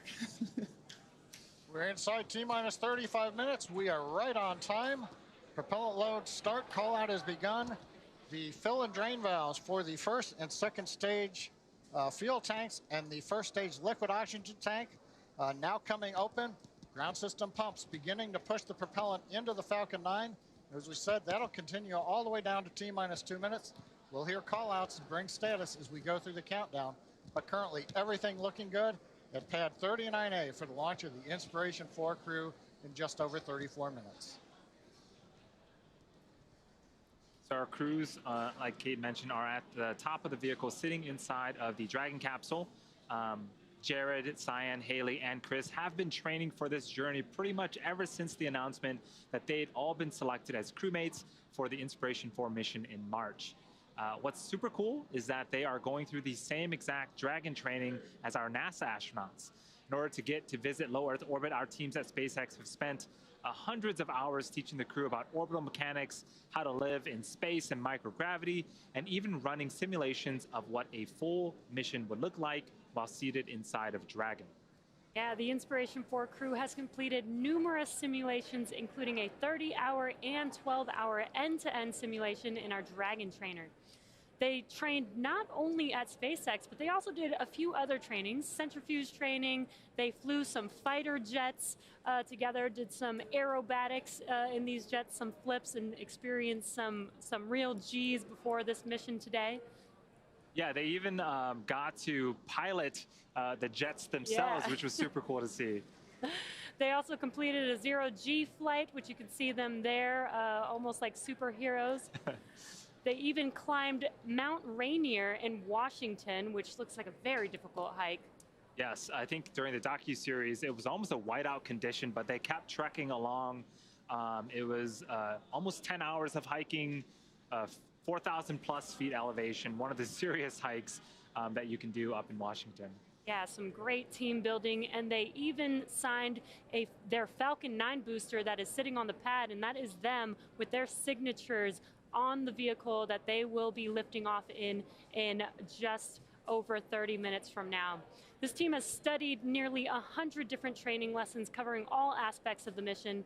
At the end of training each week, the crew recorded video diaries of their experiences. In their own words, here's the crew talking about their various training over the last 6 months. Jared Isaacman here, Commander Inspiration4, and we're like 4 months and a day away from our intended launch date. This week was really intense because we had a lot of the systems. We got to go into the sim. Going through some CRM training and looking at what the mission overview is going to look like. Talked a lot about teamwork and the SpaceX culture. Week 2 of training at SpaceX complete.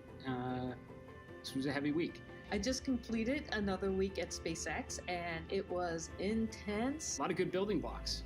So you start in the beginning of the week with smaller things like losing comms to, okay, some circumstances are not so good, and then some get really bad where you have to, plan an emergency deorbit, which we initiate ourselves in that. But man, challenging. I didn't realize how much upper body strength I need, so I need to hit the gym the next couple of months and build up some more muscles. Today was my favorite day of training because today was the medical training day. Learn some more about some of the medical experiments we're going to be working with and helping to advance what we know about humans in spaceflight. We've all contributed all sorts of fluids now to the greater scientific cause. But the best part is we all got in our spacesuits together. We got to wear spacesuits, strap into the simulator, and feel like we were actually going to space. Hello again, Chris here, and it's August 2nd, 2021, 44 days from our launch here in September. Everything keeps going to plan, and it's been an incredible week last week, working with SpaceX teams down at Kennedy Space Center, and then back here in Hawthorne this week for some sims. This spacesuit that I got fitted for about 7 months ago, I actually get to see and try on and do a bunch of maneuvers in to make sure that it's comfortable and that I can move. And I am just so excited for this because, I mean, this is the spacesuit I'm gonna wear leaving the planet. I'm just so honored and thankful and grateful to be a part of this historic mission and a part of the SpaceX team. Y'all are working so hard to get to Mars and beyond. We want to provide great data, and we're really excited to be part of this. All right, well, thanks everybody for a fantastic time here in Hawthorne, and also down at Kennedy. We've been doing training down there as well, so really appreciate everything you guys been doing. This is my final call here from SpaceX, so Rook signing off. So incredible to get an inside look to their training. Only 553 humans have been to orbit, and most of those traveled as part of government or country-specific missions. As a result, the research conducted on those missions, particularly as it relates to humans in space, is often only accessible by the country or government that conducted the research. Think about the possibilities if the data from all those missions could be made available to the broader science community for research.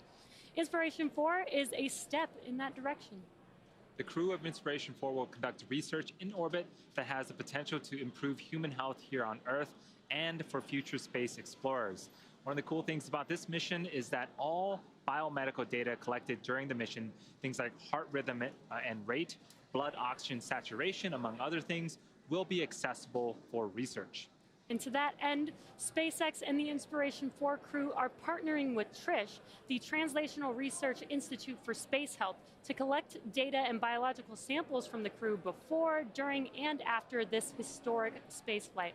Part of NASA's Human Research Program, TRISH is a virtual institute that finds and funds disruptive science and medical technology in order to reduce health and performance risks in space explorers. Yeah, we saw Kate with Diana earlier putting on some really colorful sunglasses. They're not really sunglasses, but it was an experiment about how do we understand motion sickness and sort of the ups and downs in space. That is something I'm super excited about because I get a lot of motion sickness here, and so I'm hoping that it helps a lot of people. Yeah, it was really cool to see firsthand some of the equipment that the crew has in their cargo hold. Like we've said before, this is a science mission in addition to it's a 3-day science mission basically. And one of the other things that Diana showed us was the ultrasound reader and how the intracranial fluid changes while you're in space. So lack of gravity essentially means that instead of the fluids in your body being concentrated towards your feet, they kind of they equalize towards your head, which can affect vision. And they are planning to use that ultrasound reader, which they just plug right into an iPad to do readings live inside Crew Dragon of their eyeballs while they're in space for 3 days. That was so cool to see. Yeah. In addition to all the awesome science going up on today's mission, the Inspiration4 team is also using this mission to bring awareness and help fundraise for St. Jude Children's Research Hospital.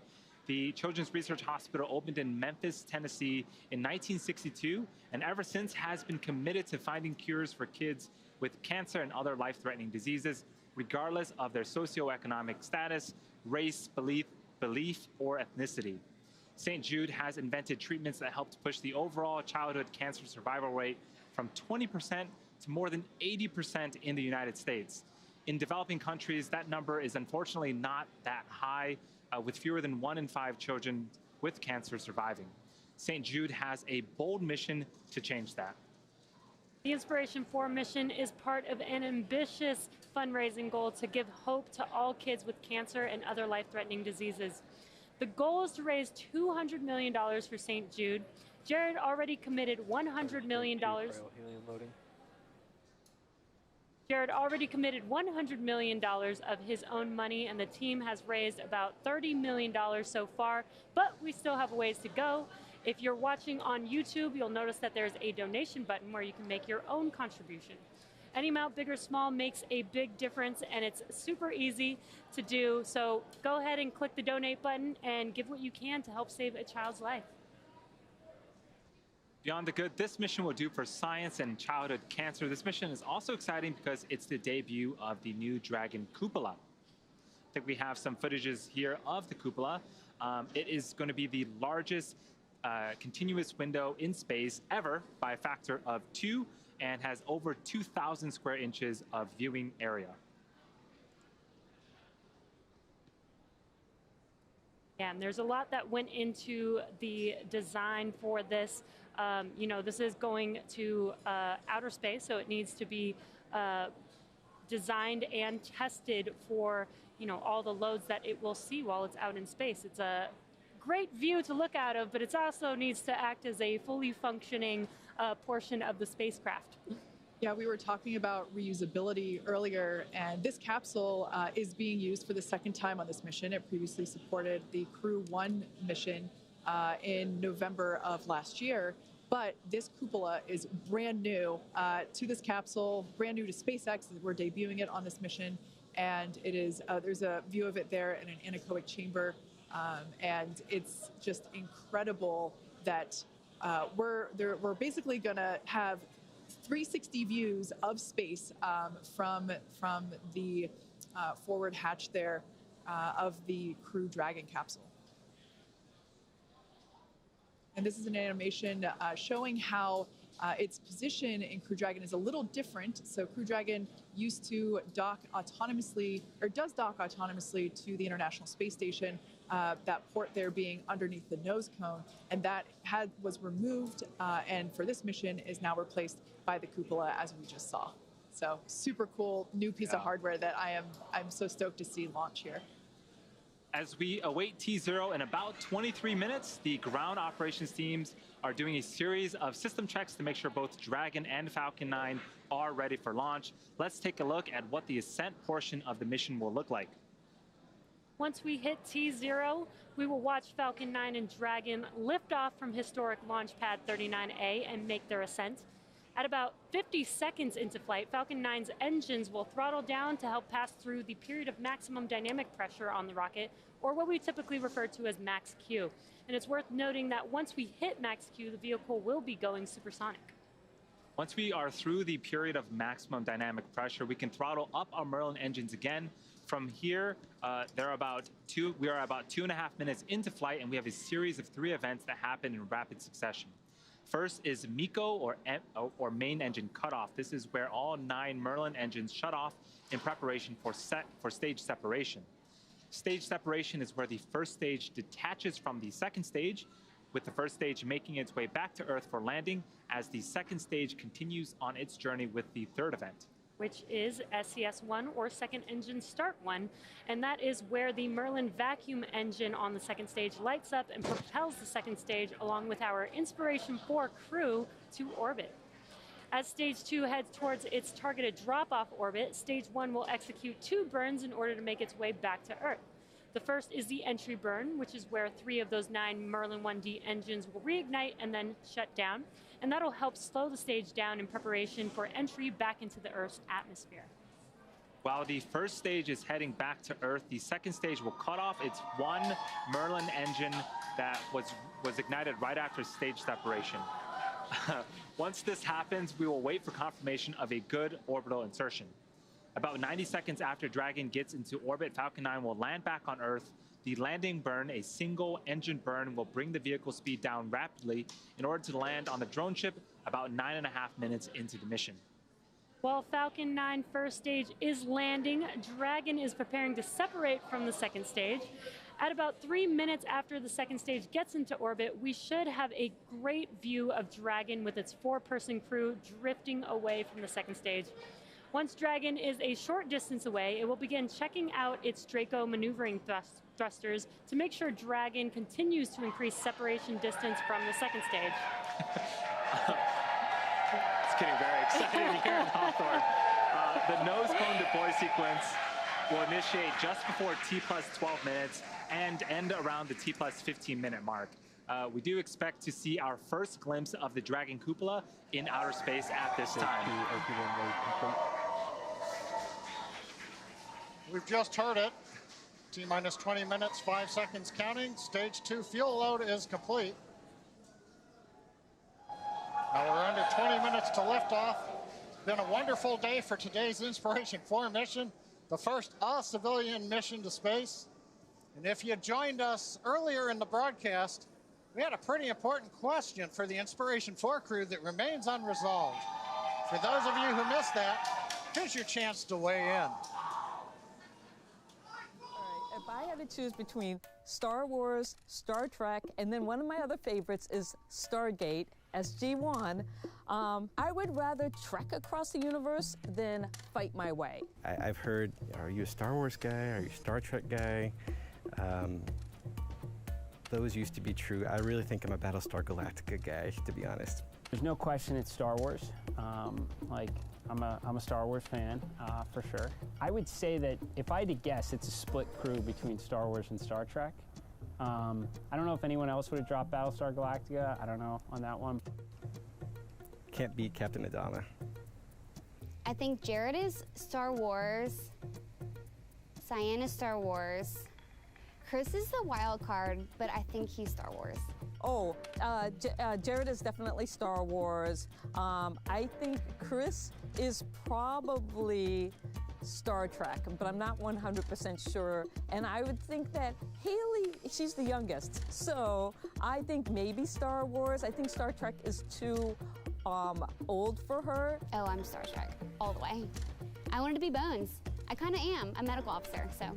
I don't know if we're like completely unified around that. I mean, there is other, sci-fi, spacey stuff that comes before Star Trek. Okay. They don't know they're wrong. Like, that just, they'll learn that over time. Like. I like Jared's last little comment there. They don't know they're wrong. When you're the commander of the mission, I wonder what your vote counts. Just under T-minus 18 minutes, everything continues to go well. We're getting ready to start LOX loading on the second stage. That'll bring us another step closer to launch at 8:02:56 p.m. Eastern Daylight Saving Time. Falcon 9 is going to take Dragon into its orbit of about 190 by 575 kilometers. Shortly after that, we will raise Dragon's orbit to 575 kilometers in a circular orbit, higher than the space station, higher than the space telescope. For 3 days, a series of amazing views that Jared and the team should have looking through the windows and the cupola up there on the Inspiration4 Dragon. This crew will see about 15 orbits a day at this altitude. They'll get to experience 15 sunrises and 15 sunsets, which should be pretty incredible. And just as a comparison, John mentioned the International Space Station is going to be a little bit lower than where this crew is going to.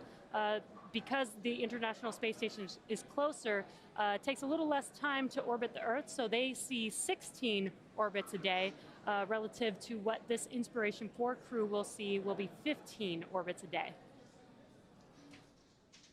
I do want to comment on what we're seeing on screen. This is the Falcon 9 rocket. Stage 2 launch load has started. That was the call up for stage 2 liquid oxygen loading.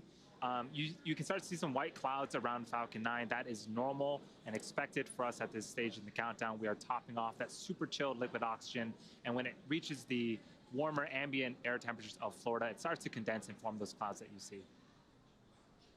Now, if you notice that the second stage there is a slightly whiter shade than the first stage, that's because the first stage has been reused twice before. It previously supported the GPS 3.4 and GPS 3.5 missions back in 2020 and 2021 of this year. So that booster is making its third flight today. The Dragon capsule is making its second flight. It previously flew on the NASA Crew 1 mission to the International Space Station. So that's why the second stage looks a little different than the first stage there, just underneath it. Again, if you're just now joining us, you are tuned in to the first all-civilian mission to orbit, known as Inspiration4. It's getting very exciting here. We're just a little over T-minus 15 minutes from T0. And we started covering the action at T-minus 4 hours with the crew walking out of Hangar X. They made their way over to the Falcon support building where they got suited up. And then we saw them hop in the Teslas, ride up to the pad, go up the fixed service structure and walk down that lit crew access arm that we see there connecting Falcon 9 to the tower. And it's hard to believe that we're now under 15 minutes before launching the first all-civilian mission to orbit. Again, these are 4 non-professional astronauts. They're people just like us, and they're going to be going to space for 3 days. They're going to be orbiting Earth at 17,500 miles per hour. So they're basically going so fast that they won't fall back to Earth until we tell Dragon to do so. And they're going to be going up to a height of 575 kilometers.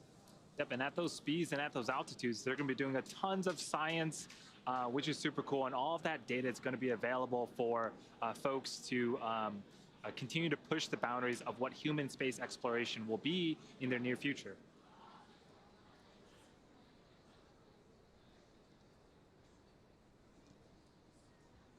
So that's a live view of Falcon 9 with Crew Dragon for the Inspiration4 mission sitting on top.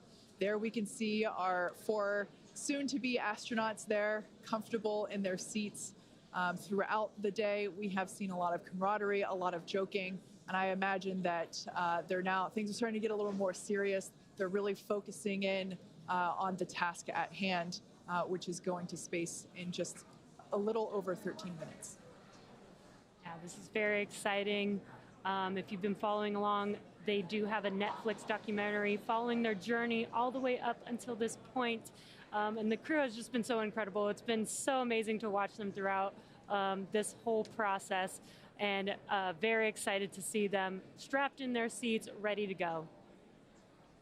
We're just inside T-minus 13 minutes, counting down. Everything is still looking good for launch of Falcon 9 and Dragon at 8 hours, 2 minutes, 56 seconds Eastern Daylight Saving Time, coming up very shortly.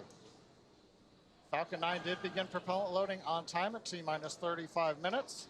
Loading of the RP1 kerosene fuel onto the second stage is complete. That closed out right on time. Fuel loading is continuing on the larger first stage tank. It's about half full right now. That'll finish at T-minus 6 minutes. We ought to hear that call out on the webcast. We're continuing to load densified liquid oxygen onto the first stage and into the second stage tanks. Now the liquid oxygen load will wrap up at about T-minus 3 minutes on first stage, T-minus 2 minutes on the second stage. Now a reminder, now that we are into propellant loading, we cannot stop the countdown and try to launch later in the window. So if a problem arises that requires holding the countdown clock, those dreaded words, hold, hold, hold, we don't want to hear, We would have to scrub for the night and try again. We have a launch opportunity tomorrow, just a little bit later, if conditions allow. Condition of the Falcon 9 being go, the range is go. Weather, we've had great cooperation out of the Florida weather, both ground level, upper altitude, and around the world at the contingency landing sites. On the Dragon spacecraft, Dragon mission director and that team has reported no issues. They've done their communications checkouts. The crew access arm that you can see is retracted away from the Dragon spacecraft. We armed the launch escape system on time. And on the right-hand side of the monitor, you can see the 4-person crew strapped in, and they are ready to go. Coming up in about a minute, we're going to get final instructions to the crew at T-minus 10 minutes. They're going to configure their crew displays for launch, and that's a setup that'll give the crew insight into how the launch is proceeding, and it'll provide updates on vehicle health. Then we'll get a little closer at T-minus 5 minutes. We'll be into terminal count for the Dragon spacecraft. Dragon will go to internal power. We'll hear continued callouts on the countdown net as we get close to 0 and a liftoff. Now, next major event coming up right now, T-minus 10 minutes, as I said. Dragon will get its final instructions. We will also do a final series of checks of Falcon 9 telemetry against a preset limits. Make sure that all systems are go, and then we'll be moving from there into the closeouts on propellant, chilling into the engines to get ready for engine ignition down at about T-minus 2 seconds. Let's listen in on the countdown net for a minute.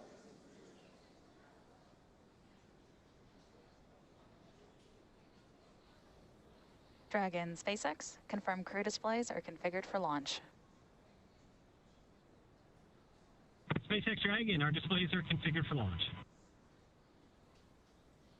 Copy that, Dragon. And it has been an absolute honor to prepare you for this historic flight. Today, you are truly inspiring the world. We wish you a great mission, good luck, Godspeed, and enjoy the ride.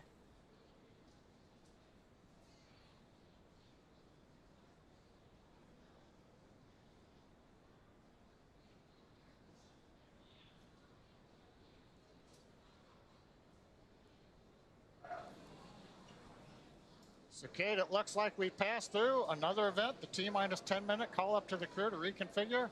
That final message from the ground team as they get ready to have Inspiration4 team inspire the world. On the Falcon 9 side, we're doing the last T-minus 10-minute checks. And the next major event coming up, I think you've got that event.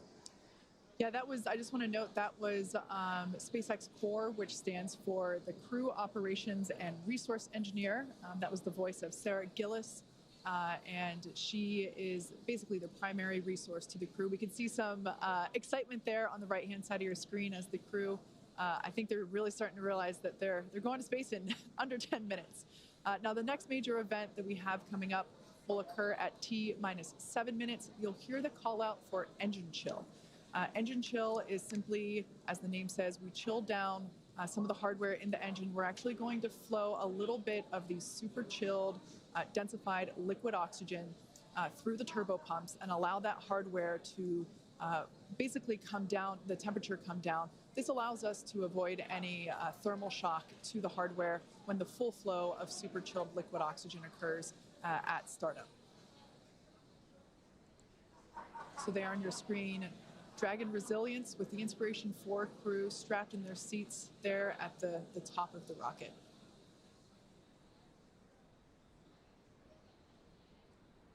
Once again, if you're just joining us, this is the first all-civilian mission to orbit, and they are going to space in 7.5 minutes.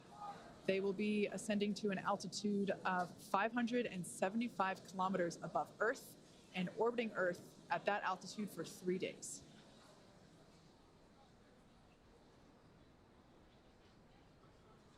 There's that crew there on your screen. On the far left seat is Chris Sembroski.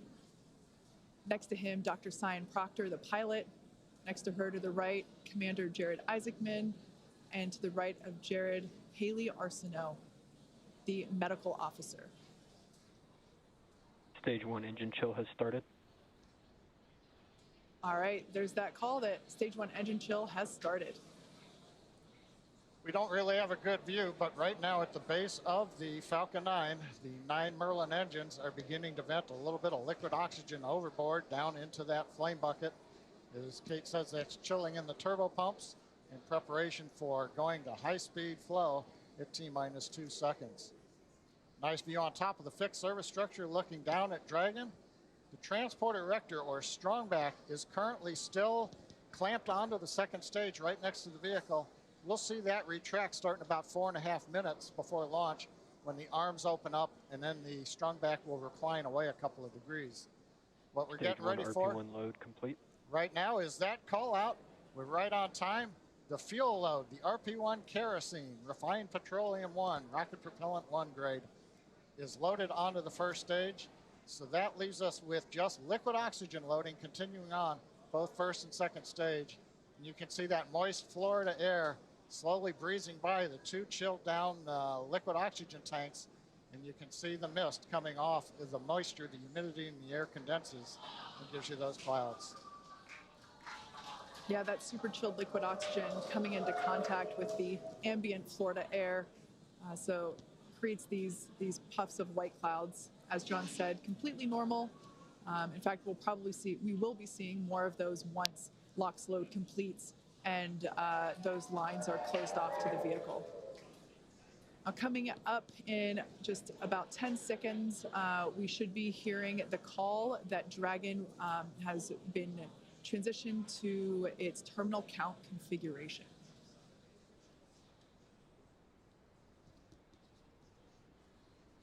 Dragon has transitioned to configure for terminal count.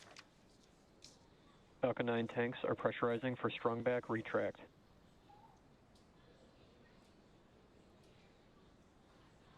Everything continuing to go on schedule.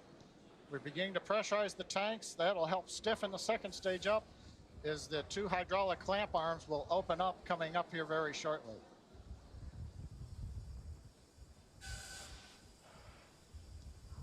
Strongback is lowering.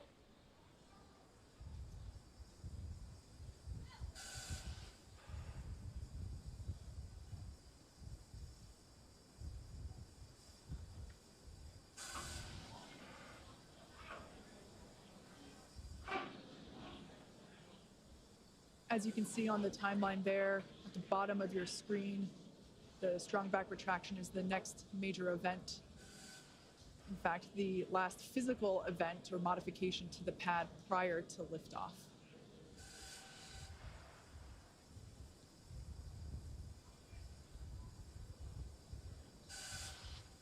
Falcon 9 is nearly fully loaded with almost 1 million pounds of liquid kerosene and liquid oxygen. And that liquid oxygen is what we see venting there, those white clouds.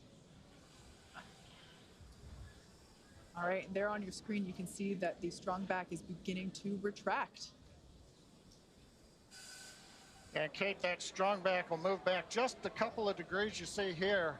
Then at T0, when the Falcon 9 sends the liftoff command to the ground to release it, hydraulics will bring that strongback the rest of the way to about a 45-degree position at liftoff. Stage 1 LOX load complete.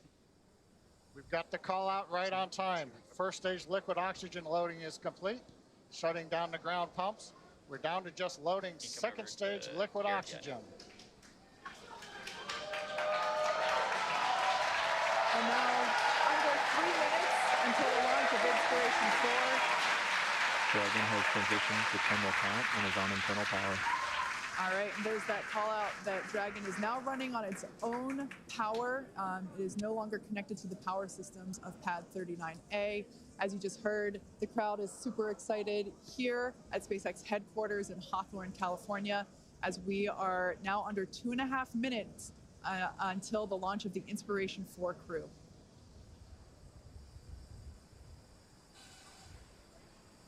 That crew there can be seen on the right-hand side of your screen, buckled in and ready to go.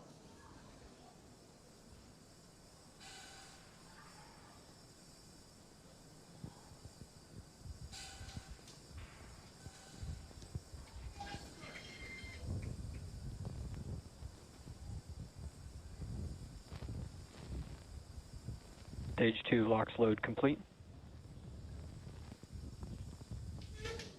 And there's the call that stage 2 LOX load is Dragon complete. is an auto idle.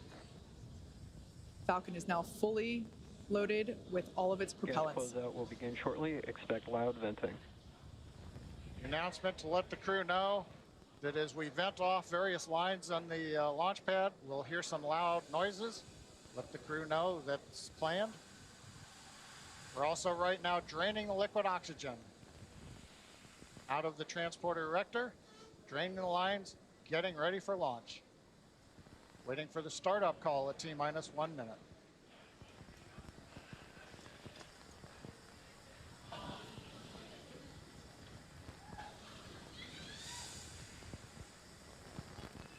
FPS is on. Falcon 9 is in startup. And it's now control. Dragon is in countdown.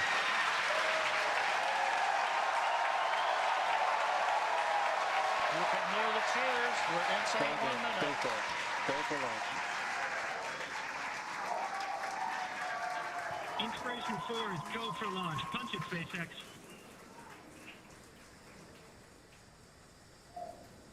Commander calling down. 30 seconds. Punch it, SpaceX.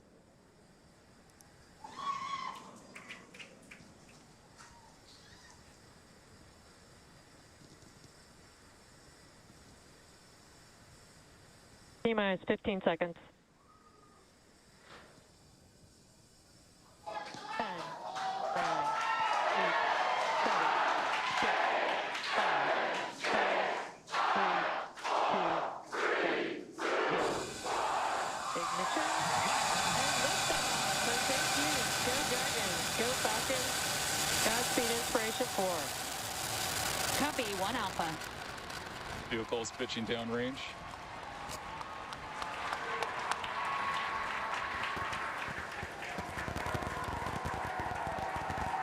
Stage 1 propulsion is nominal.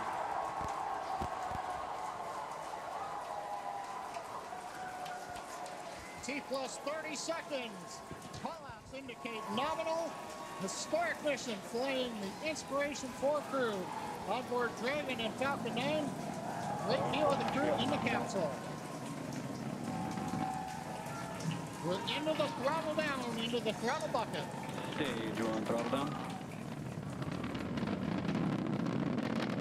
Throttling down in preparation for the period of maximum dynamic pressure.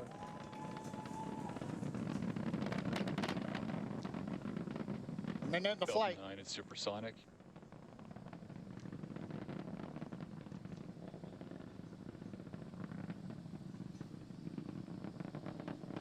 Stage 1 throttle up.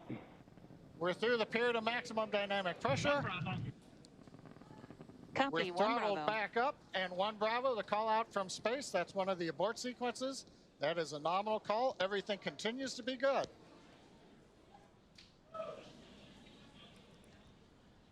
Looks like a smooth ride for the crew.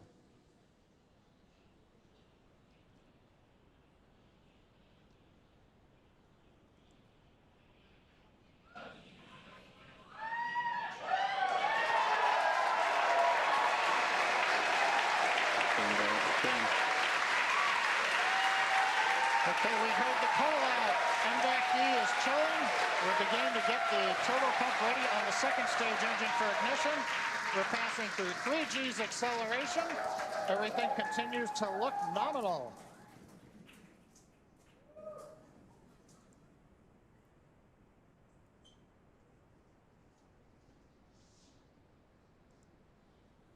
Merlin engines are throttling down for G limiting.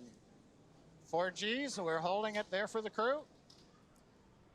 Major event coming up will be main engine cutoff, followed by stage separation, looking at the second stage engine nozzle, and then ignition of the second stage.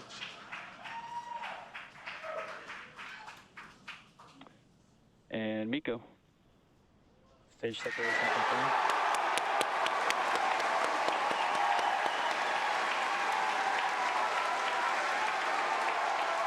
Ignition.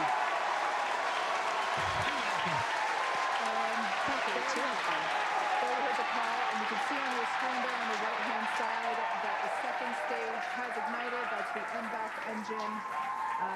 I'm sure the crew felt another kick in the G's there as it ignited. Officially, the Inspiration4 crew are now on their way to space. First stage booster there on the left-hand side of your screen is making its way back down to Earth. The grid fins have popped out to assist with the steering. It will be making a landing attempt on our drone ship. Just read the instructions, which is parked out and holding position in the Atlantic Ocean. Yeah, so we have a couple of views on Acquisition screen. of signal, Bermuda. As Kate mentioned, the left-hand side is a view from the top of our first stage looking down. That has already separated from the second stage, and it's making its way back to Earth. The velocity of the first Dragon stage SpaceX, trajectory nominal. is being tracked on the bottom left-hand side of your screen. On the right-hand side of your screen is a view of our second stage Merlin vacuum engine. On the opposite end of that engine is the second stage and the crew, which sits on top of the second stage. Everything looks to be going normally with them, and you can also track the velocity on the second stage on the bottom right-hand side of your screen. And we also have awesome views of the crew inside of their capsule as well. I'm pretty sure during first stage ascent, I saw Dr. Sian Proctor. I'm pretty sure I saw Dr. Sian Proctor give us 2 thumbs up. Yep. I'm sure she enjoyed this ride that she's been waiting for her entire life. Yes. One notable thing too is we're getting some twilight views. The sun just set in Florida, but we're high enough up where the light around the horizon is also reflecting off of very high altitude objects, such as the first and second stages. Dragon SpaceX, trajectory nominal. Love to hear that call out, trajectory nominal from the guidance engineer.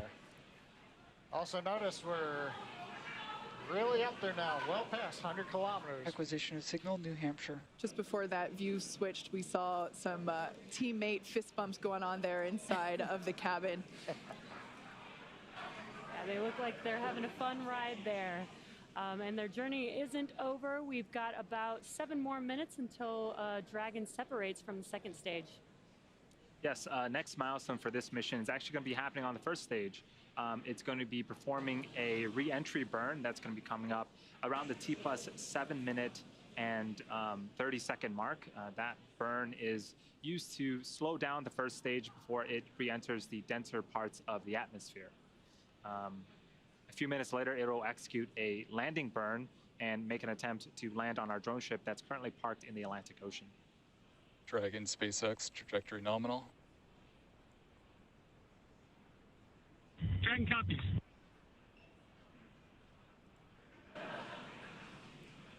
So far, sorry. I was just going to say, so far, everything looking great for the Inspiration4 crew. Hearing that everything is proceeding nominally there with the second stage, which is what you see on the right-hand side. HG propulsion is nominal. I was just going to say that MVAC engine we just heard now is looking nominal.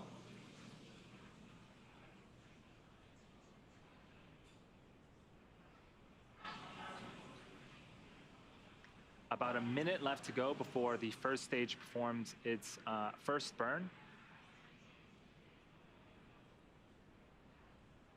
And on your left-hand side, looking at the first stage, you may see those white puffs. Those are the nitrogen puffs helping to steer and guide the vehicle. Basically, Dragon SpaceX, trajectory nominal.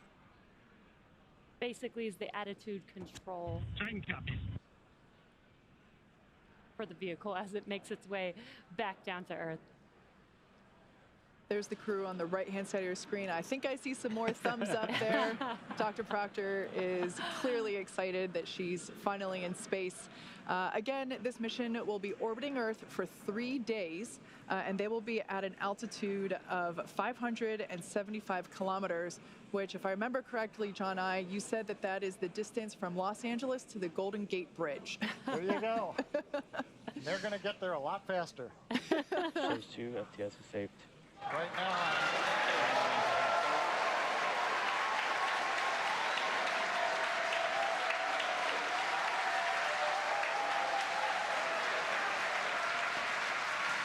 So what you're seeing on screen on the left-hand side is the entry burns, the first of 2 burns on the first stage.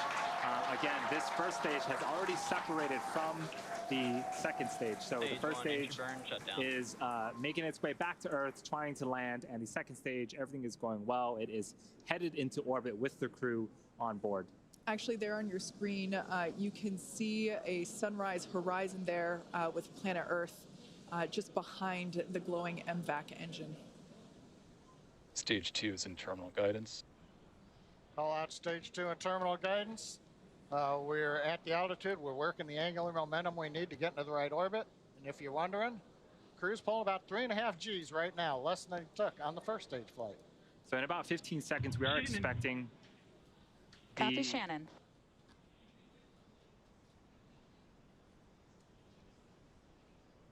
We are expecting throttle down. The MVAC to throttle down and cut off an event called second engine cutoff, and then we'll wait for the confirmation of good orbit. At the same time, the first stage will be beginning its landing burn. And here we have the MVAC. We just saw that it shut off its engine. Stage 1, landing burn started.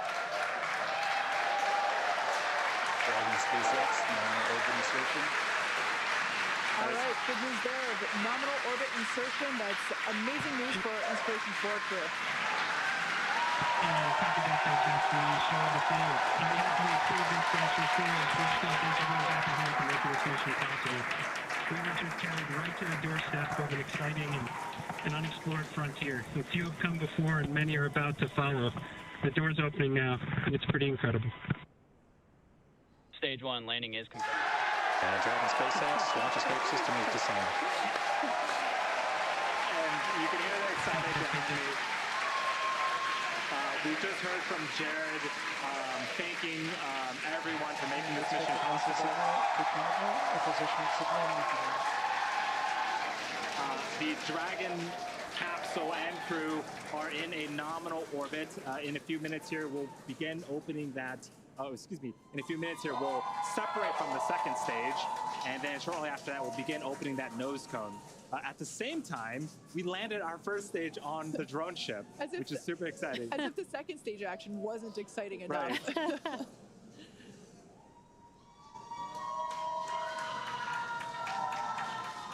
So there's that MVAC engine, like we mentioned before. It has already shut down in an event known as second engine cutoff. And the crew are now gliding, if you will. Now, one thing right now is we're coming up just under 11 minutes in the flight. We're waiting another minute and a half or so before we get into the separation sequence. The second stage is going through a series of events where we make sure that gases are all pushed out of the system. There aren't any what they call disturbance torques. We want to make sure that the second stage is very stable, it's quiet, it's not moving around, it's not doing anything. So we give it a few minutes to actually just vent everything down, then go into quiet mode. Then Dragon will send the command to separate itself from the Falcon 9. It'll be pushed away. Falcon 9 stays in orbit for a while till it eventually comes back to Earth, and then Dragon moves on its way. Yeah, John, you talked about the terminal count earlier today, and this is almost similar to that. It's like another check before the next event that happens. The beauty of the countdown. Okay, we're about 30 seconds away from separation of Dragon from the second stage. The view on the left-hand side of the screen is a view of the unpressurized section of Dragon. So it's the sort of back end, the trunk section of the Dragon. So when we do see separation, we'll see that kind of push away from the second stage and make its way into orbit.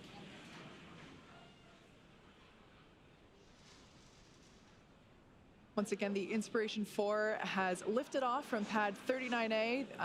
They are now in orbit around Earth, and there you can see on your screen. Separation confirmed. So that is the Dragon trunk. Dragon, on behalf of the Falcon 9 team, we gave you a great ride to orbit. Enjoy your time on orbit, and we look forward to you flying again with SpaceX. And copy that, Gerst. We really appreciate everyone's help back in LCC. That was the voice of SpaceX Chief Engineer Bill Gerstenmaier communicating with Inspiration4 Commander Jared Isaacman.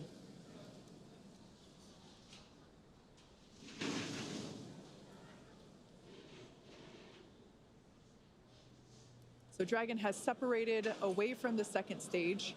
And that's the view that we have on the left-hand side of your screen. A lot of space there. Expected the loss next of signal Bermuda and New Hampshire. And then the next event that we are anticipating is the opening. Dragon SpaceX, nominal dehumidifier activation and service section Draco checkouts. We're going to open up that nose cone.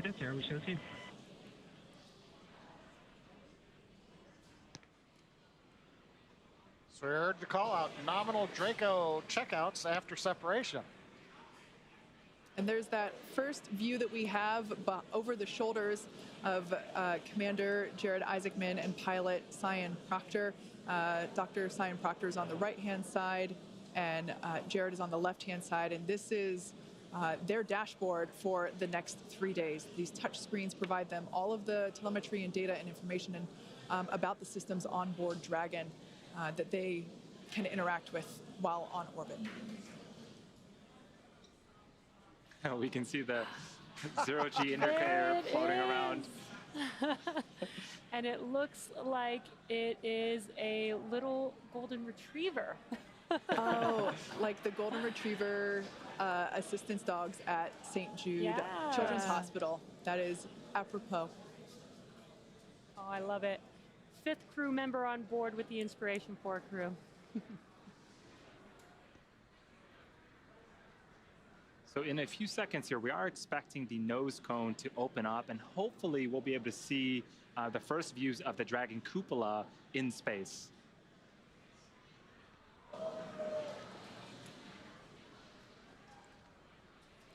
There we can see that they have just opened up their visors.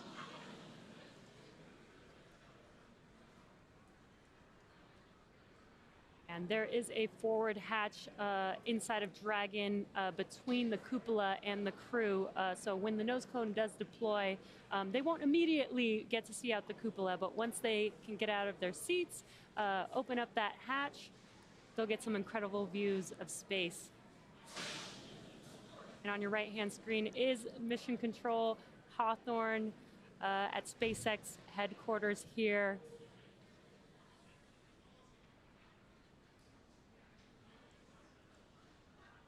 Once again, the cupola is the observation dome that was installed. It's brand new hardware to this mission. It is in place of what was the docking adapter, the docking mechanism that allowed Crew Dragon to previously dock with the International Space Station. Due to the fact that the space station is not our destination today, we were able to pull out that docking mechanism and insert the cupola, which will basically provide a 360 view of space for our passengers inside Crew Dragon Resilience here, which I cannot wait for our first views of the cupola. You know, everything that we've seen on the ground here is just incredible, and to see it actually in action with those 360 views is going to be breathtaking for us. I can't even imagine what it might be like to actually experience it in person. Yeah, this is going to be incredible, and I can't wait for them to get the first look out, and hopefully Loss of signal, Newfoundland. Hopefully we'll get to see some of their reactions when they first look out that window.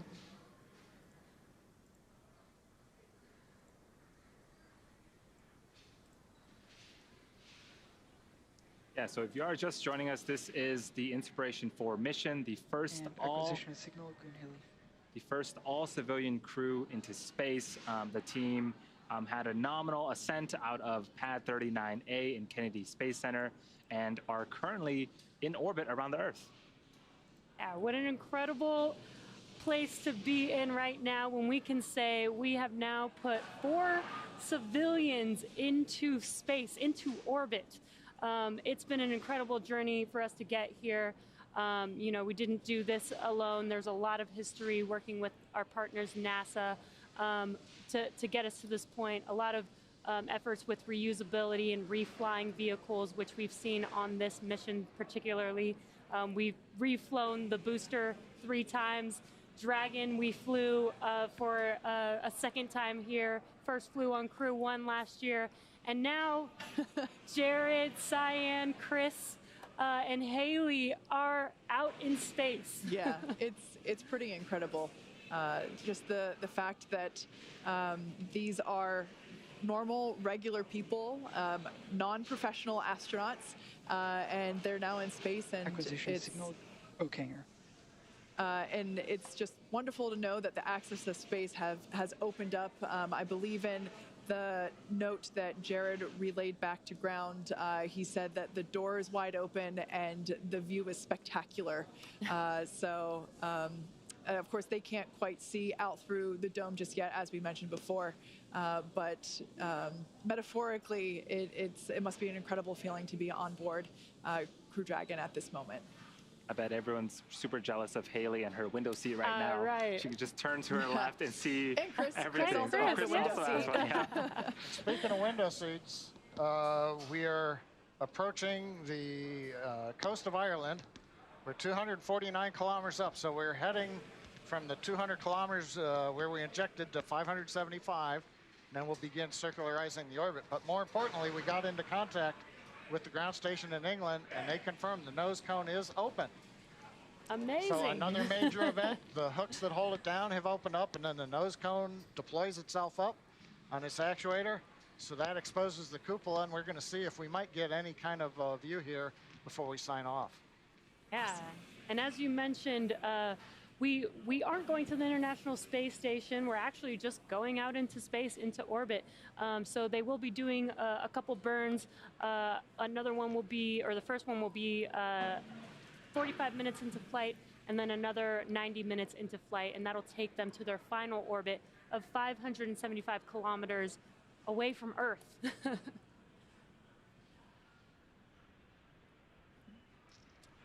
So at this point, it sounds like we're actually not going to be able to get views of the nose cone opening and of that cupola. So unfortunately, we won't be able to bring that to you live at the moment. However, we will be providing that footage once it becomes available. And the four of us are super excited to see what our four Inspiration4 astronauts are going to be seeing over the next 3 days. So at this point, Jared, Hayley, Chris, and Sian are now officially in orbit. Over the next 45 minutes, they'll reach their cruising orbit and spend the next 3 days orbiting planet Earth. We'll be checking in periodically with the crew to see how they're enjoying their first trip to orbit and to check in on those 360 views of space. If you are curious and want to know where Dragon is at orbiting the Earth, keep tabs on the mission with the Follow Dragon tracker on SpaceX.com. Yeah, and stay on top of any potential live events that we might be able to have with the crew while they're out in orbit by following us on social. And finally for today, the thank yous. Kennedy Space Center, the Eastern Range for the support getting us through the countdown, the FAA for launch approval, and of course the Inspiration4 crew for their confidence in SpaceX, getting them into space today. And finally, thank you to everyone who is logged in to watch our webcast and donated to the St. Jude Children's Hospital. With that, we wish you a good day.